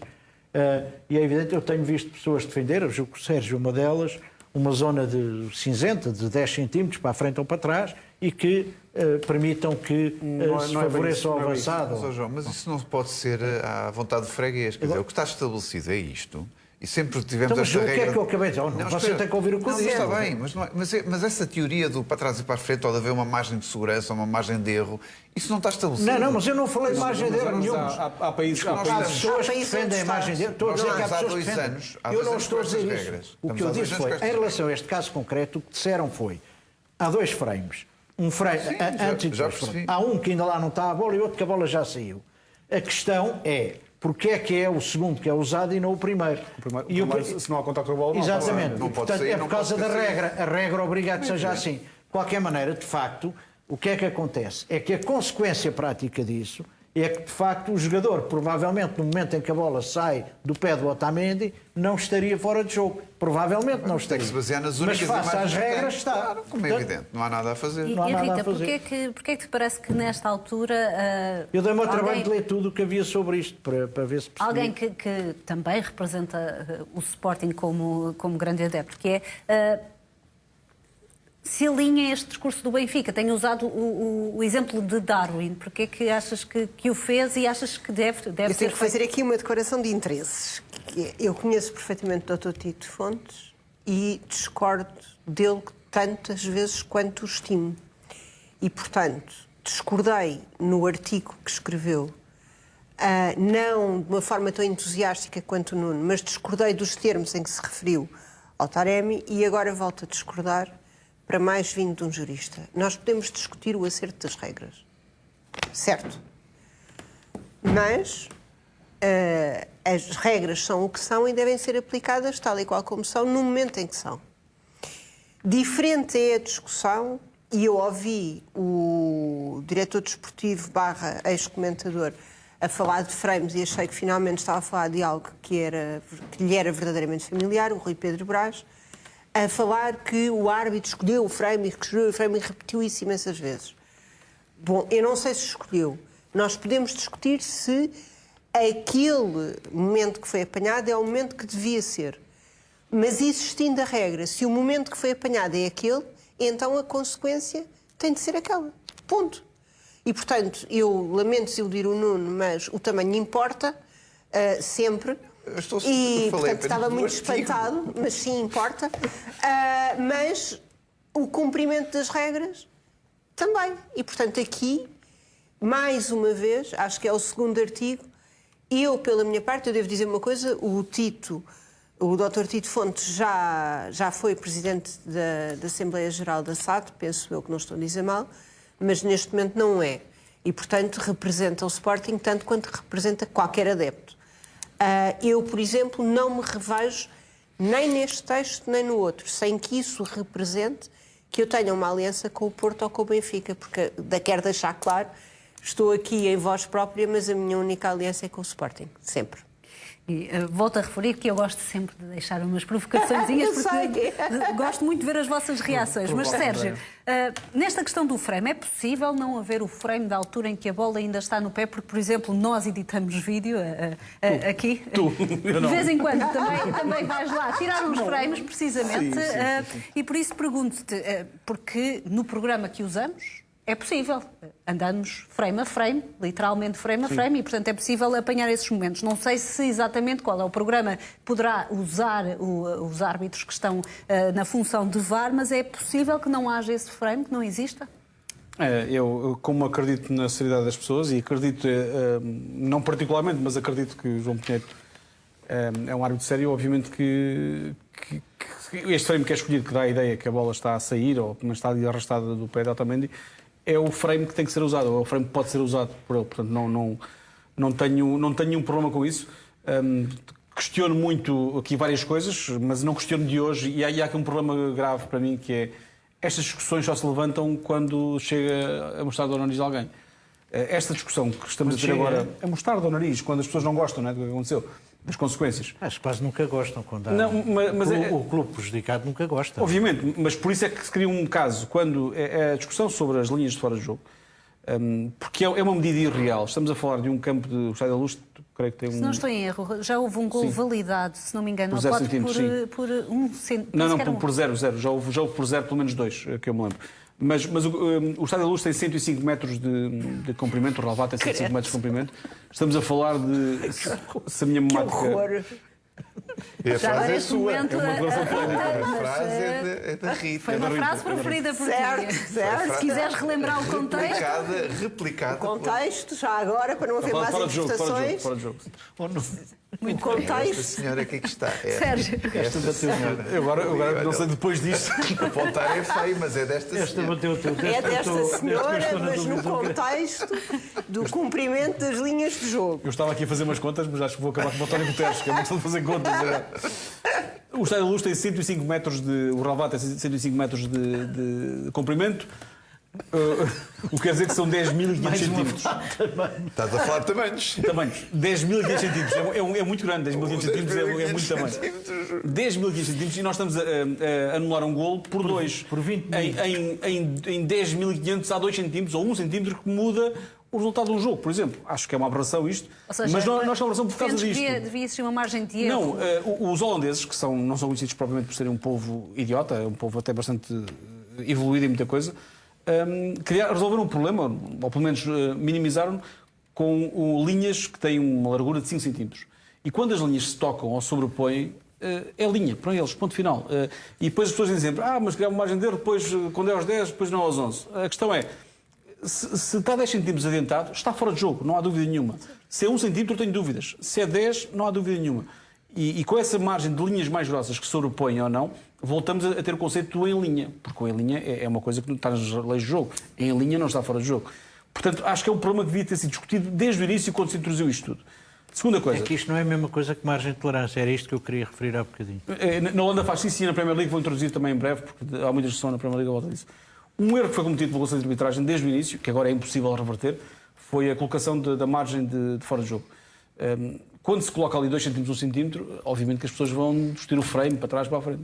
Se verem como na UEFA, que é, está fora de jogo, não está, ponto final, e não temos de saber qual é a distância, acho que é mais pacífico, apesar de tudo, não é? O problema é que criámos este monstro dos centímetros e dos tamanhos, que importam ou não importam, obviamente, e agora qualquer centímetro conta, não é? As pessoas agora querem saber, mas se o momento para outro deixarem de pôr centímetros, as pessoas vão achar que está a ser escondida alguma coisa. Exatamente. Portanto, acho que criámos um monstro com a questão dos centímetros, mas davam ótimos leads na televisão. Davam. Principalmente fora do contexto. Há bocado deu. Em nossa defesa, Rita, também como sabes, não conseguimos colocar ali todo o contexto, mas dei-te a oportunidade também de esclareceres a tua eu vou frase. gravar quando Já agora, Eu vou tirar uma fotografia com aquela frase. A informação não podemos perder, nós estivemos neste programa. sobre os casos em particular, já agora, isto é uma informação que acho que é importante para as pessoas perceberem. É uma prática que os árbitros têm, e foi o que aconteceu neste caso, quando é uma margem tão curta, o árbitro repete a medida mais do que uma vez. Creio que João Pinheiro fez-o 3 vezes, por aquilo que eu sei, e das 3 vezes eu sempre dar-me fora de jogo, uma vez creio que por 3 centímetros e 2 por 2 centímetros. Por aí. Portanto, das 3 vezes em que foi feita a medição, houve sempre fora de jogo de Darwin. Portanto, eu acredito que a partir do momento que o frame escolhido é aquele, que a medida dá sempre fora de jogo, embora possamos questionar onde é que se coloca, onde é que começa o braço, onde é que acaba o braço, se é aqui, isso faz toda a diferença.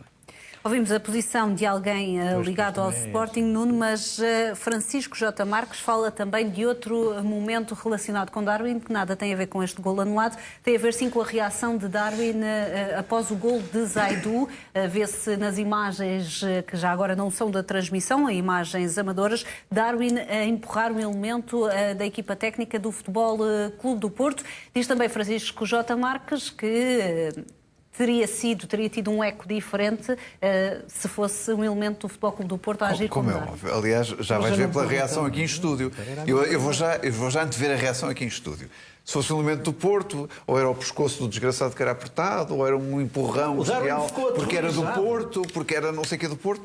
Mas agora, o que tu vais ouvir não vai ser nada disso. Não, o Darwin estava aterrorizado quando viu um elemento. Vai ser uma coisa banal, foi um chega para lá. Está habituado a que sejam todos que é habitual acontecer isto na luz e pronto. E vamos já ouvir o que é que vai acontecer. Mas a explicação vai ser já por isso. O Darwin, coitadinho, nem faz nada disto e estava mal disposto e pronto. Se fosse do Porto, eu acho que a CMTV era suspensão de 2 anos, era aquelas aquele senhor do Porto tem todo o direito, porque como você sabe, do Porto todos os dirigentes e pessoas ligadas à equipa de futebol, ou mesmo pessoas que só tenham coletes amarelos, laranjas e azuis, qualquer pessoa no Porto pode entrar dentro do campo e pode agredir qualquer adversário. O Darwin viu o homem a vir, viu este não é jogador, assustou-se e disse, vou já empurrá-lo daqui, não vá o homem bater-me. Foi o que ele disse. Agora, é preciso, eu tenho pena que estas imagens, agora devia vir também as imagens do Otávio, sabe quem é o Otávio? O quinto árbitro. Sim, do Porto, o quinto árbitro. O Otávio junta à lateral, a empurrar jogadores do Benfica à esquerda e à direita, com o árbitro ali mesmo em frente, e o Godinho parecia a criada de servir do Otávio. Só faltou dizer, Sr. Otávio e tal, esteja à vontade, empurra à vontade. Mas, João, isto tem alguma justificação? Agora a falar a sério. Eu estou a falar a sério. Deixando o Otávio, que é o que chora, é o que diz Você sabe o que é que o tipo do Porto passou e disse? Não me interessa saber o que é que ele disse. Não me interessa saber o que é que o tipo do Porto fez. Só admites esta reação se tiver havido uma provocação? Eu estou só a dizer que isto é um ato normal do Darwin. Se houve uma reação... Não, eu pergunto se só admites esta reação se tiver havido uma... Se tiver havido provocação, que houve com certeza. E não havendo. Houve com certeza. A única coisa que eu vejo é que as pessoas do Porto vão fazer para dentro do campo. A única coisa que eu vejo com certeza é que o Darwin tentou agredir o indivíduo que ali ia passar. Tentou agredir? Mas onde é que ele agride? Ele empurrou. Então o que é isso? É um beijinho? Não, foi uma ajuda para ele sair do campo que não devia lá estar dentro. É, exatamente. A única coisa que eu vejo é que isto é normal, porque olha, você já viu aquilo que é visto nas imagens, é sempre alguém que vê outra coisa. Você já viu a diferença? Não, você já viu. Ele falou, que agrediu, olha a diferença entre o que faz a pessoa do colete, que vai acalmar aquilo, e o que fazem nas antas os tipos dos coletes. Nas antas não, no Dragão. Eu só pergunto. No Dragão atiram bancos aos jogadores do Sporting. Se isto para si é normal. Aqui não. Só pergunto se isto para si é um ato normal do Darwin. Normalíssimo. Pronto, ótimo. Normalíssimo, ele ficou aterrorizado quando viu um tipo do Porto atrás dele, pensou que ia ser agredido. Não preciso dizer mais apenas um chega para lá de Darwin ou deveria ter acontecido? Um chega para lá que não devia ter acontecido. Pronto, vamos ser claros. Não assumem a gravidade de outros comportamentos de outros jogadores habituais, como no Porto, mas obviamente que isto não acho que isto seja um chega para lá, não acho que ter havido provocação. O que é engraçado é que o tipo do Porto ainda pede desculpa ao Darwin. Também não acho. Ele ainda faz assim com a mão a pedir desculpa e tal, deve-se ter metido com ele, deve ter dito alguma coisa. Mas deve ter dito alguma coisa, sim. Foi. Mas também não justifica que o outro lhe dê. Acho que isto são maus exemplos. Ponto. Que obviamente merecem alguma consequência, mas também não deixo de achar estranho que lá está, que o Nuno só veja um chega para lá. Não, o Nuno isto para o Nuno é gravíssimo, mas quando são os do Porto nada se passa. A única coisa que eu estou a ver é uma tentativa de agressão ou do chega para lá, como quiserem dizer, do Darwin. É a única imagem que nós temos. Não, vamos ser objetivos. Você é capaz de me explicar? Explique-me o que é que o senhor está a fazer dentro do campo. Não sei o que é que o senhor está a fazer, eu estou só a dizer. Portanto, você acha que as pessoas do Porto podem entrar no campo? A única coisa que eu vejo aqui, o objetivo é que o Darwin empurra um elemento do Porto. Isso é claro, quer dizer, não vejo outra coisa, vejo isto. E agora querem dizer que estão a ver o quê? Mas o que é que o elemento do Porto está a fazer dentro do campo? É capaz de me explicar? Não me interessa o que é que ele está a fazer dentro do campo, só sei que o seu jogador chamado Está a fazer turismo, foi resolve ter aquela atitude absolutamente indigna. Se acha que isto é normal, muito bem, se calhar na luz é normal. E a pergunta que te coloco é se na altura deveria ter havido alguma sanção para Darwin e se estas imagens de alguma forma podem motivar algum castigo se forem analisadas a posteriori, naturalmente teriam de ser analisadas castigo depois. nas férias. Até porque não se tratam de imagens da transmissão televisiva, não é? Sim, as imagens podem ser usadas como meio de prova. Se estas imagens mostrassem um soco de Darwin, seguramente que poderia haver um processo disciplinar. Portanto, imagens amadoras podem ser na mesma incluídas. Creio que não há nada que impeça. Mesmo que sejam manipuladas, podem ser. Este não é mais manipulado. Olha o frame ali. Ora, ponha lá o frame a ver quando é que o... Mas Foi usado como prova. Eu creio que pode ser já usado. agora, João, que possam ser Então não coloco. manipuladas. Tudo o que se mete do Porto eu já tenho medo, porque olha, e sou como o Darwin. O Darwin viu um tipo do Porto aproximar-se e pensou, vai-me bater, que é o que eles fazem normalmente. E então o que é que ele fez? Fugiu, empurrou para não lhe bater. Foi de certeza isto. Eu não vejo outra possibilidade. Agora, vocês estão a dizer que eu admito que possa ser castigado, porque em Portugal tudo é possível, não é? Desde que seja contra o Benfica. Mas Sérgio, vou-te deixar concluir o raciocínio, mas queria perceber se o João admitia a hipótese de até serem imagens manipuladas. Não, Foram libertadas pelo senhor Francisco, como é que ele se chama? Francisco J. Marques, e esse senhor, como se sabe, foi condenado em tribunal por adulterar textos de mails. Portanto, quem adultera textos de mails também pode adulterar outras coisas, não é? E, portanto, eu não sei como é que o Nuno, com certeza, deve achar graça a que se adulterem as coisas. Eu não faço ideia se as imagens são verdadeiras ou não. Não faço a menor ideia. Mas admites essa possibilidade? Admito que também Muito possam bem. ser adulteradas, sei lá. Sérgio, Agora, desculpa, vou-te... não, força. Eu, por acaso, estava aqui a ver se de facto... por acaso, agora tenho dúvidas se essas imagens podem ser usadas, porque por vezes os clubes... há questão da proteção de dados, eu não sei se os clubes podem sequer usar as imagens que recolhem muitas vezes para as equipas técnicas, às vezes acontece isso e eu creio que há um problema com a proteção de dados, portanto tenho alguma dúvida. Pode colocar no YouTube, é uma imagem pública. Mas não sei se pode servir como meio de prova. Em processo disciplinar não sei se pode servir como meio de prova, da mesma forma, mas as coisas telefónicas não podem ser usadas em processo disciplinar. O regime é completamente diferente. Tenho essa dúvida, mas já a partir estas imagens podem e já foram usadas imagens similares noutros. Se eu estivesse num avião, dizia, está aqui um advogado na sala. Ótimo. Respondendo à tua pergunta anterior sobre... Acho que isto parece-me que é completamente antidesportivo. Se o árbitro tivesse isto, estava cartão amarelo. Posto isto, pode haver a abertura de um processo disciplinar, mas eu acho que depois a conclusão... Não vai fazer sentido. A conclusão seria sempre, no máximo, dar uma repreensão a Darwin Nunes e não castigá-lo. Também não vai embora em junho. Ele vai embora em junho. Mas se fosse um castigo mais pesado, podia eventualmente... Aliás, se fosse uma agressão a um elemento não pertencente ao jogo, eu creio que podia apanhar meses de castigo, como aconteceu a Tabata, por exemplo, por causa do... O Vítor Pinto disse ontem creio uma coisa aqui interessante, que foi, se o empurrão é uma agressão, então naquele Porto Sporting... quase todos os jogadores tinham agredido alguém, porque todos andaram a empurrar-se uns aos outros durante 15 minutos. Portanto, muito bem. Acho que é daquelas coisas, não chega para lá. Isto agora, de facto, é curioso, porque parece que o elemento de Futebol do Porto faz um pedido de desculpas a dar. Põe faz um gesto quase, admito, não vemos o início do que aconteceu, mas posso ter há de havido um certeza choque. qualquer coisa. Pode ter havido um choque ali. Exceto no Nuno, que não há nada. Mas está ali outro. Muito bem, vamos avançar para outro momento que marca este clássico. Os jogadores do Porto foram provocados por um adepto do Benfica durante os festejos do título. O momento aconteceu ainda no Estádio da Luz, quando o plantel portista agradecia o apoio dos adeptos. Um benfiquista que estava nas bancadas decidiu nadar como se estivesse numa piscina. Nas redes sociais, esta brincadeira foi muito popular entre adeptos do Benfica. Muitos deles aproveitaram estas imagens para recordar os vários lances polémicos da época em que Taremi foi acusado de simular penaltis. Nuno, provocação, brincadeira, boa disposição, onde é que enquadras este momento caricato? Vai dizer que é uma agressão? Olha, eu enquadro na boa disposição, porque, pelos vistos, este adepto do Benfica está bem disposto por ter ficado a 17 pontos do Porto. E está tão bem disposto que resolveu fazer isto. 17 pontos do Porto. Ouviram bem? Não, o Benfica mas olha, está, 14 penaltis do Porto. Está a 17 pontos do Porto. Aí. E este adepto do Benfica, não é? Que deve estar com uma insolação qualquer, que resolveu ter um ato deslocado, resolve fazer aquela gracinha porque de facto não há mais nada para se rir. Quer dizer, ele vai se rir de quê? Das exibições do Benfica. Eu trouxe para todos. Ele tem que inventar qualquer coisa para se divertir. Para todos, não se importa. Um adepto que vê a grande equipa dos 100 aos 120 milhões. É para o Nuno, para assinalar este campeonato. Pontos, que é um campeonato. Está desvisto. Não sei se querias pôr alguma dedicatória. Não, para dar ao Nuno, depois ponho a dedicatória no fim. Eu fico com dedicatória. Muito obrigado. No final, então. Mandaram-me hoje e eu aproveitei e imprimi e trouxe. para brincar connosco. João, há este momento de facto caricato, com algum sentido de humor. É Que é preciso do miúdo reconhecer, a nadar. talvez É normal. para Taremi, Mas olha, eu vou lhe dizer uma coisa sentiu de alguma forma avisado, não terá sido tão engraçado este momento. Achas que Olha, de alguma forma era uma provocação? Agora sobre. Não, o miúdo estava a brincar. Agora eu vou lhe dizer uma coisa. Este jogo, curiosamente, foi um jogo que não correu mal. Eu descobri, quer dizer, eu durante o jogo nem me apercebi disso, mas descobri agora que o jogo não correu mal, não houve grandes conflitos entre os jogadores, não houve. Portanto, foi um jogo que correu normalmente, digamos.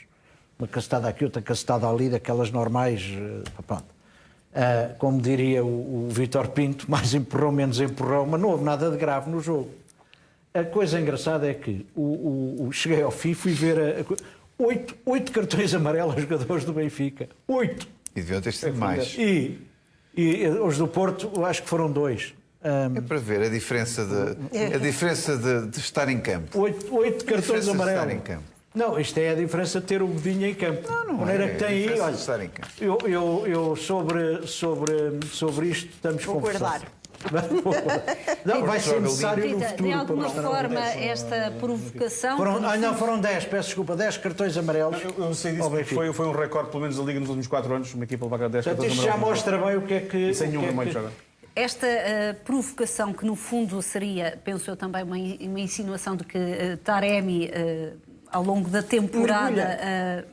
Tem tendência a mergulhar. Na perspectiva deste adepto, pelo menos simulou alguns penaltis. Parece-te uma crítica legítima que explica, por exemplo, a vantagem do Futebol Clube do Porto para os rivais? Pegando aqui também na imagem que trouxe o João. Está a pensar, Rita. Agora estou a pensar. Os 17 Eu pontos. acho. Por exemplo. O Benfica não Acho- explica porque acho o que Benfica não- jogou, ou melhor. jogou o suficiente para fazer.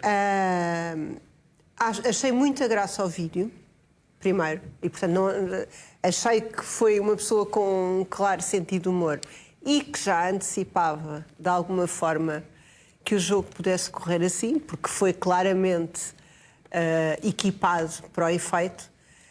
Acho que a arbitragem faz alguma diferença. Sinceramente, neste campeonato, não creio que tenha sido a única explicação para o Benfica estar no lugar que está. Isso eu estou de acordo consigo. Muito bem, vamos... Mas, por exemplo, em relação ao Sporting e ao Porto, eu não sei como é que acabaria o campeonato se as arbitragens tivessem sido sempre sérias. Não é? Muito bem, vamos ainda Ou pelo menos falar de não mais inclinadas, um tema que marca também o dia de hoje. Isto porque o Luizão pode vir a ser adjunto de Roger Schmidt na próxima época. A revelação foi feita pelo comentador da CMTV, José Manuel Freitas, no programa Ligador de ontem. O nome do Luizão está a ser equacionado neste momento. Também o jornal A Bola revela que o novo treinador do Benfica vai ter um adjunto português e acrescenta que há alguns nomes em cima da mesa. O objetivo é ajudar na integração de Roger Schmidt no Benfica e no futebol nacional. Além de um adjunto português, Roger Schmidt vai chegar ao Benfica acompanhado de 3 elementos da confiança do treinador, 2 adjuntos com os quais trabalha há vários anos e também um preparador físico. João, como é que vês esta possibilidade de Luizão fazer esse papel de adjunto, mais numa função de ligação para a realidade portuguesa? Eu acho que, quer dizer, eu confio na escolha do Lourenço Coelho e do Rui Costa. Agora, não sei se vai ser o Luizão ou outra pessoa. Quer dizer, o Luizão é uma pessoa que foi capitão do Benfica uma data de anos. É, se não me engano, um dos jogadores mais titulados de sempre do clube. Portanto, enfim, é um jogador que conhece bem o Benfica, está em Portugal há muitos anos. Eu, por acaso, assisti ao jogo de estreia dele. Lembro-me que foi no Estádio Nacional, porque o Benfica tinha o campo interdito. Num jogo que empatámos 3-3 com o Belenenses. Estava a construir o... Ou estava a construir, já não me lembro. Ponto. Mas foi 3-3, eu lembro-me desse jogo. Estávamos a ganhar 3-1 e depois o Belenenses empatou 3-3. O Luizão marcou nesse jogo. E o Luizão marcou, jogo de estreia. Portanto, é um homem que está cá há muitos anos, ele encarna bem o espírito benfiquista. Se faz bem ou mal a ligação entre o plantel e o resto, não faço ideia, porque, enfim, eu não sei o suficiente da gestão dos jogadores, etc., para dar palpites nessa matéria. Tenho confiança que o Lourenço Coelho, que tem muita experiência disto, e o Rui Costa saibam quem estão a escolher e quem devem escolher. Sérgio, há outros nomes também a serem equacionados. Por exemplo, Javi Garcia também foi chamado para esta lista de possíveis adjuntos. Estes nomes fazem sentido naquilo que é o objetivo, que é ter alguém que possa mostrar, que conheça, em primeiro lugar, o futebol português, os jogadores em causa e que também possa mostrar a Roger Schmidt o que é o Benfica? Faz sentido, sim, faz sentido, até porque ontem estava a ver a conferência de Roger Schmidt no PSV e ele esteve 2 anos na Holanda, fala inglês, na conferência falou inglês, pelo menos, e acho que fala quase sempre em inglês, e não acredito que vá aprender português tão depressa, pelo menos não vai chegar cá a falar português, vai precisar de alguém que faça essa ligação. A informação que eu tenho, de facto, é que Javi Garcia, nesta altura, é um nome que foi contactado e convidado, pelo menos houve uma conversa nesse sentido com ainda jogador do Boa Vista, tem mais um ano de contrato com o Boa Vista. E surpreende por isso mesmo, por ainda ser jogador, por já ter saído do Benfica há algum tempo? Que seja equacionado? Há uma surpresa, mas tenho alguma dificuldade em perceber que tipo de perfil é que o Benfica quer para este lugar. Sinceramente tenho dúvidas que o Luizão queira assumir esse papel de treinador adjunto. Por aquilo que sei, nunca esteve muito nos planos de Luizão seguir uma carreira de treinador. Embora já tenha feito uma pós-graduação nesse sentido, teve até José Mourinho como professor, não foi? Fez vários cursos, inclusivamente, acho que posso dizer, fui colega de Luizão num curso também, num curso no âmbito do futebol, mas foi uma pessoa que se preparou muito depois de pendurar as botas, fez cursos... Mas mais para dirigente, com o objetivo mais de ser para dirigente. dirigente, creio eu. Coisa que o Rui Costa não fez. Não sei se fez, por acaso. O Luizão sei que fez, inclusive um deles foi meu colega de turma, portanto, entre outros ex-jogadores, portanto, esse eu sei que fez. Não nos surpreendem estes nomes?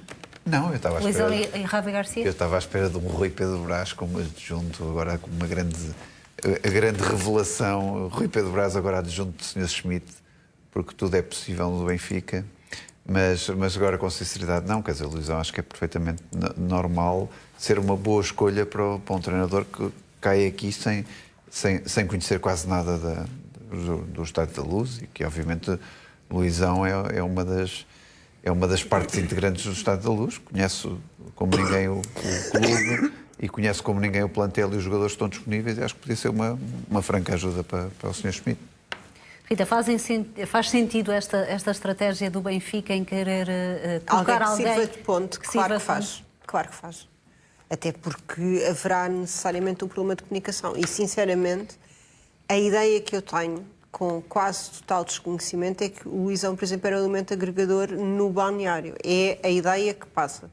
Portanto, qualquer um dos nomes, com sinceridade, me fazem sentido.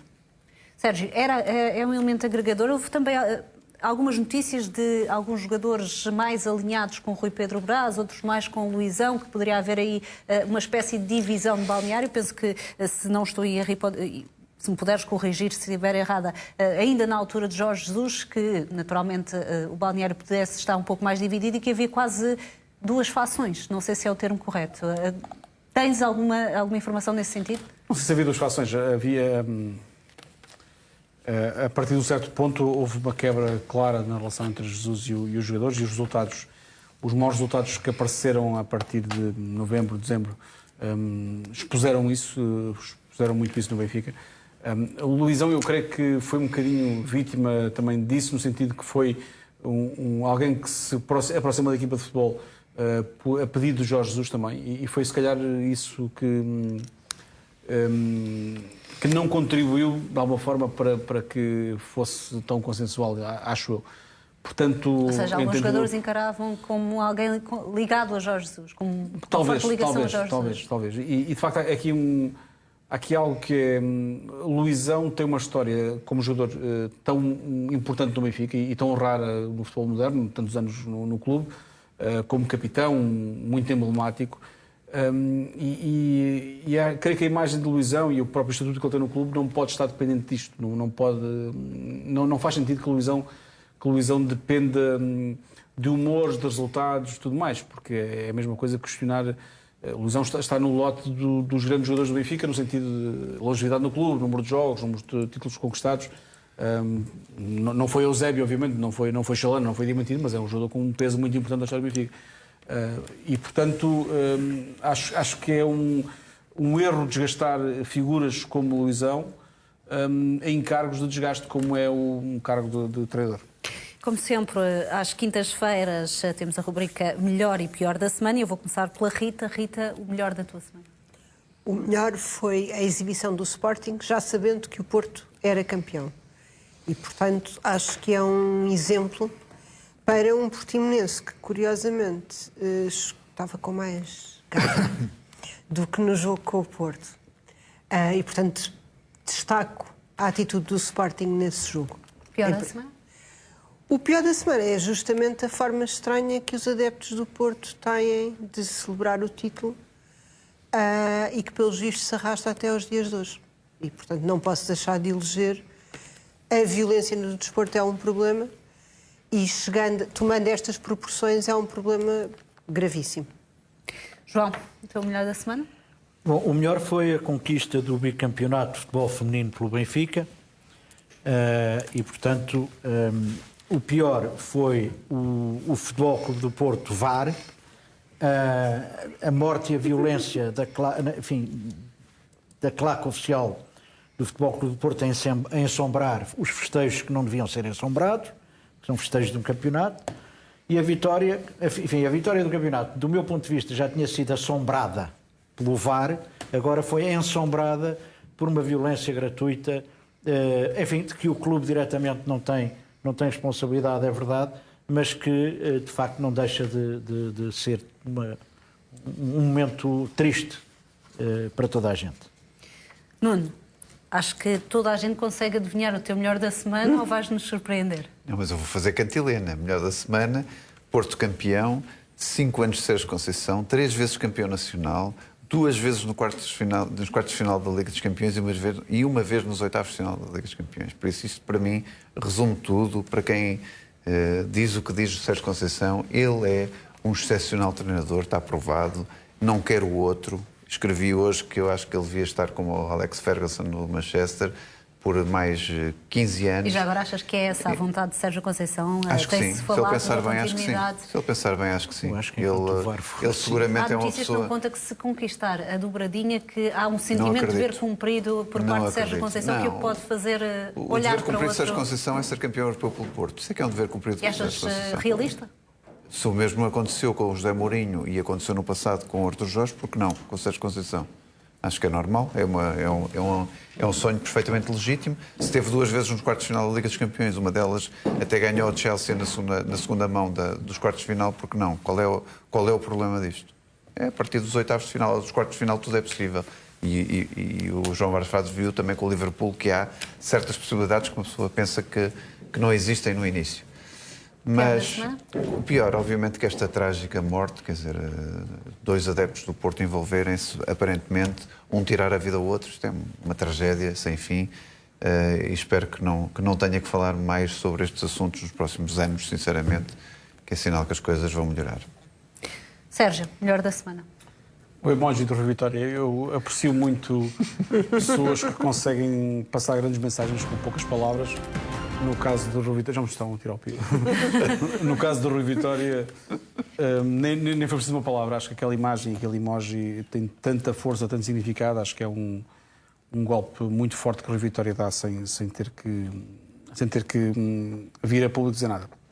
Pior da semana? Pior da semana para Messi e para um fenómeno que está a acontecer muito nos últimos anos no desporto, que é o sports washing, a lavagem do desporto. Messi assinou um contrato com a Autoridade de Turismo da Arábia Saudita e foi visitar o país. E neste momento há vários países que têm assim, o hábito de atropelar direitos humanos, de mulheres, de estrangeiros, que estão a usar o desporto para lavar a imagem. E Messi não precisa deste dinheiro para nada e está a contribuir para que isso aconteça num país onde os direitos das pessoas são assim, uma coisa muito pouco importante. Muito bem, meus senhores. Minha senhora, obrigada pela vossa presença nesta Liga de Ouro. Fique desse lado, já a seguir chega ao Jornal da Meia-Noite.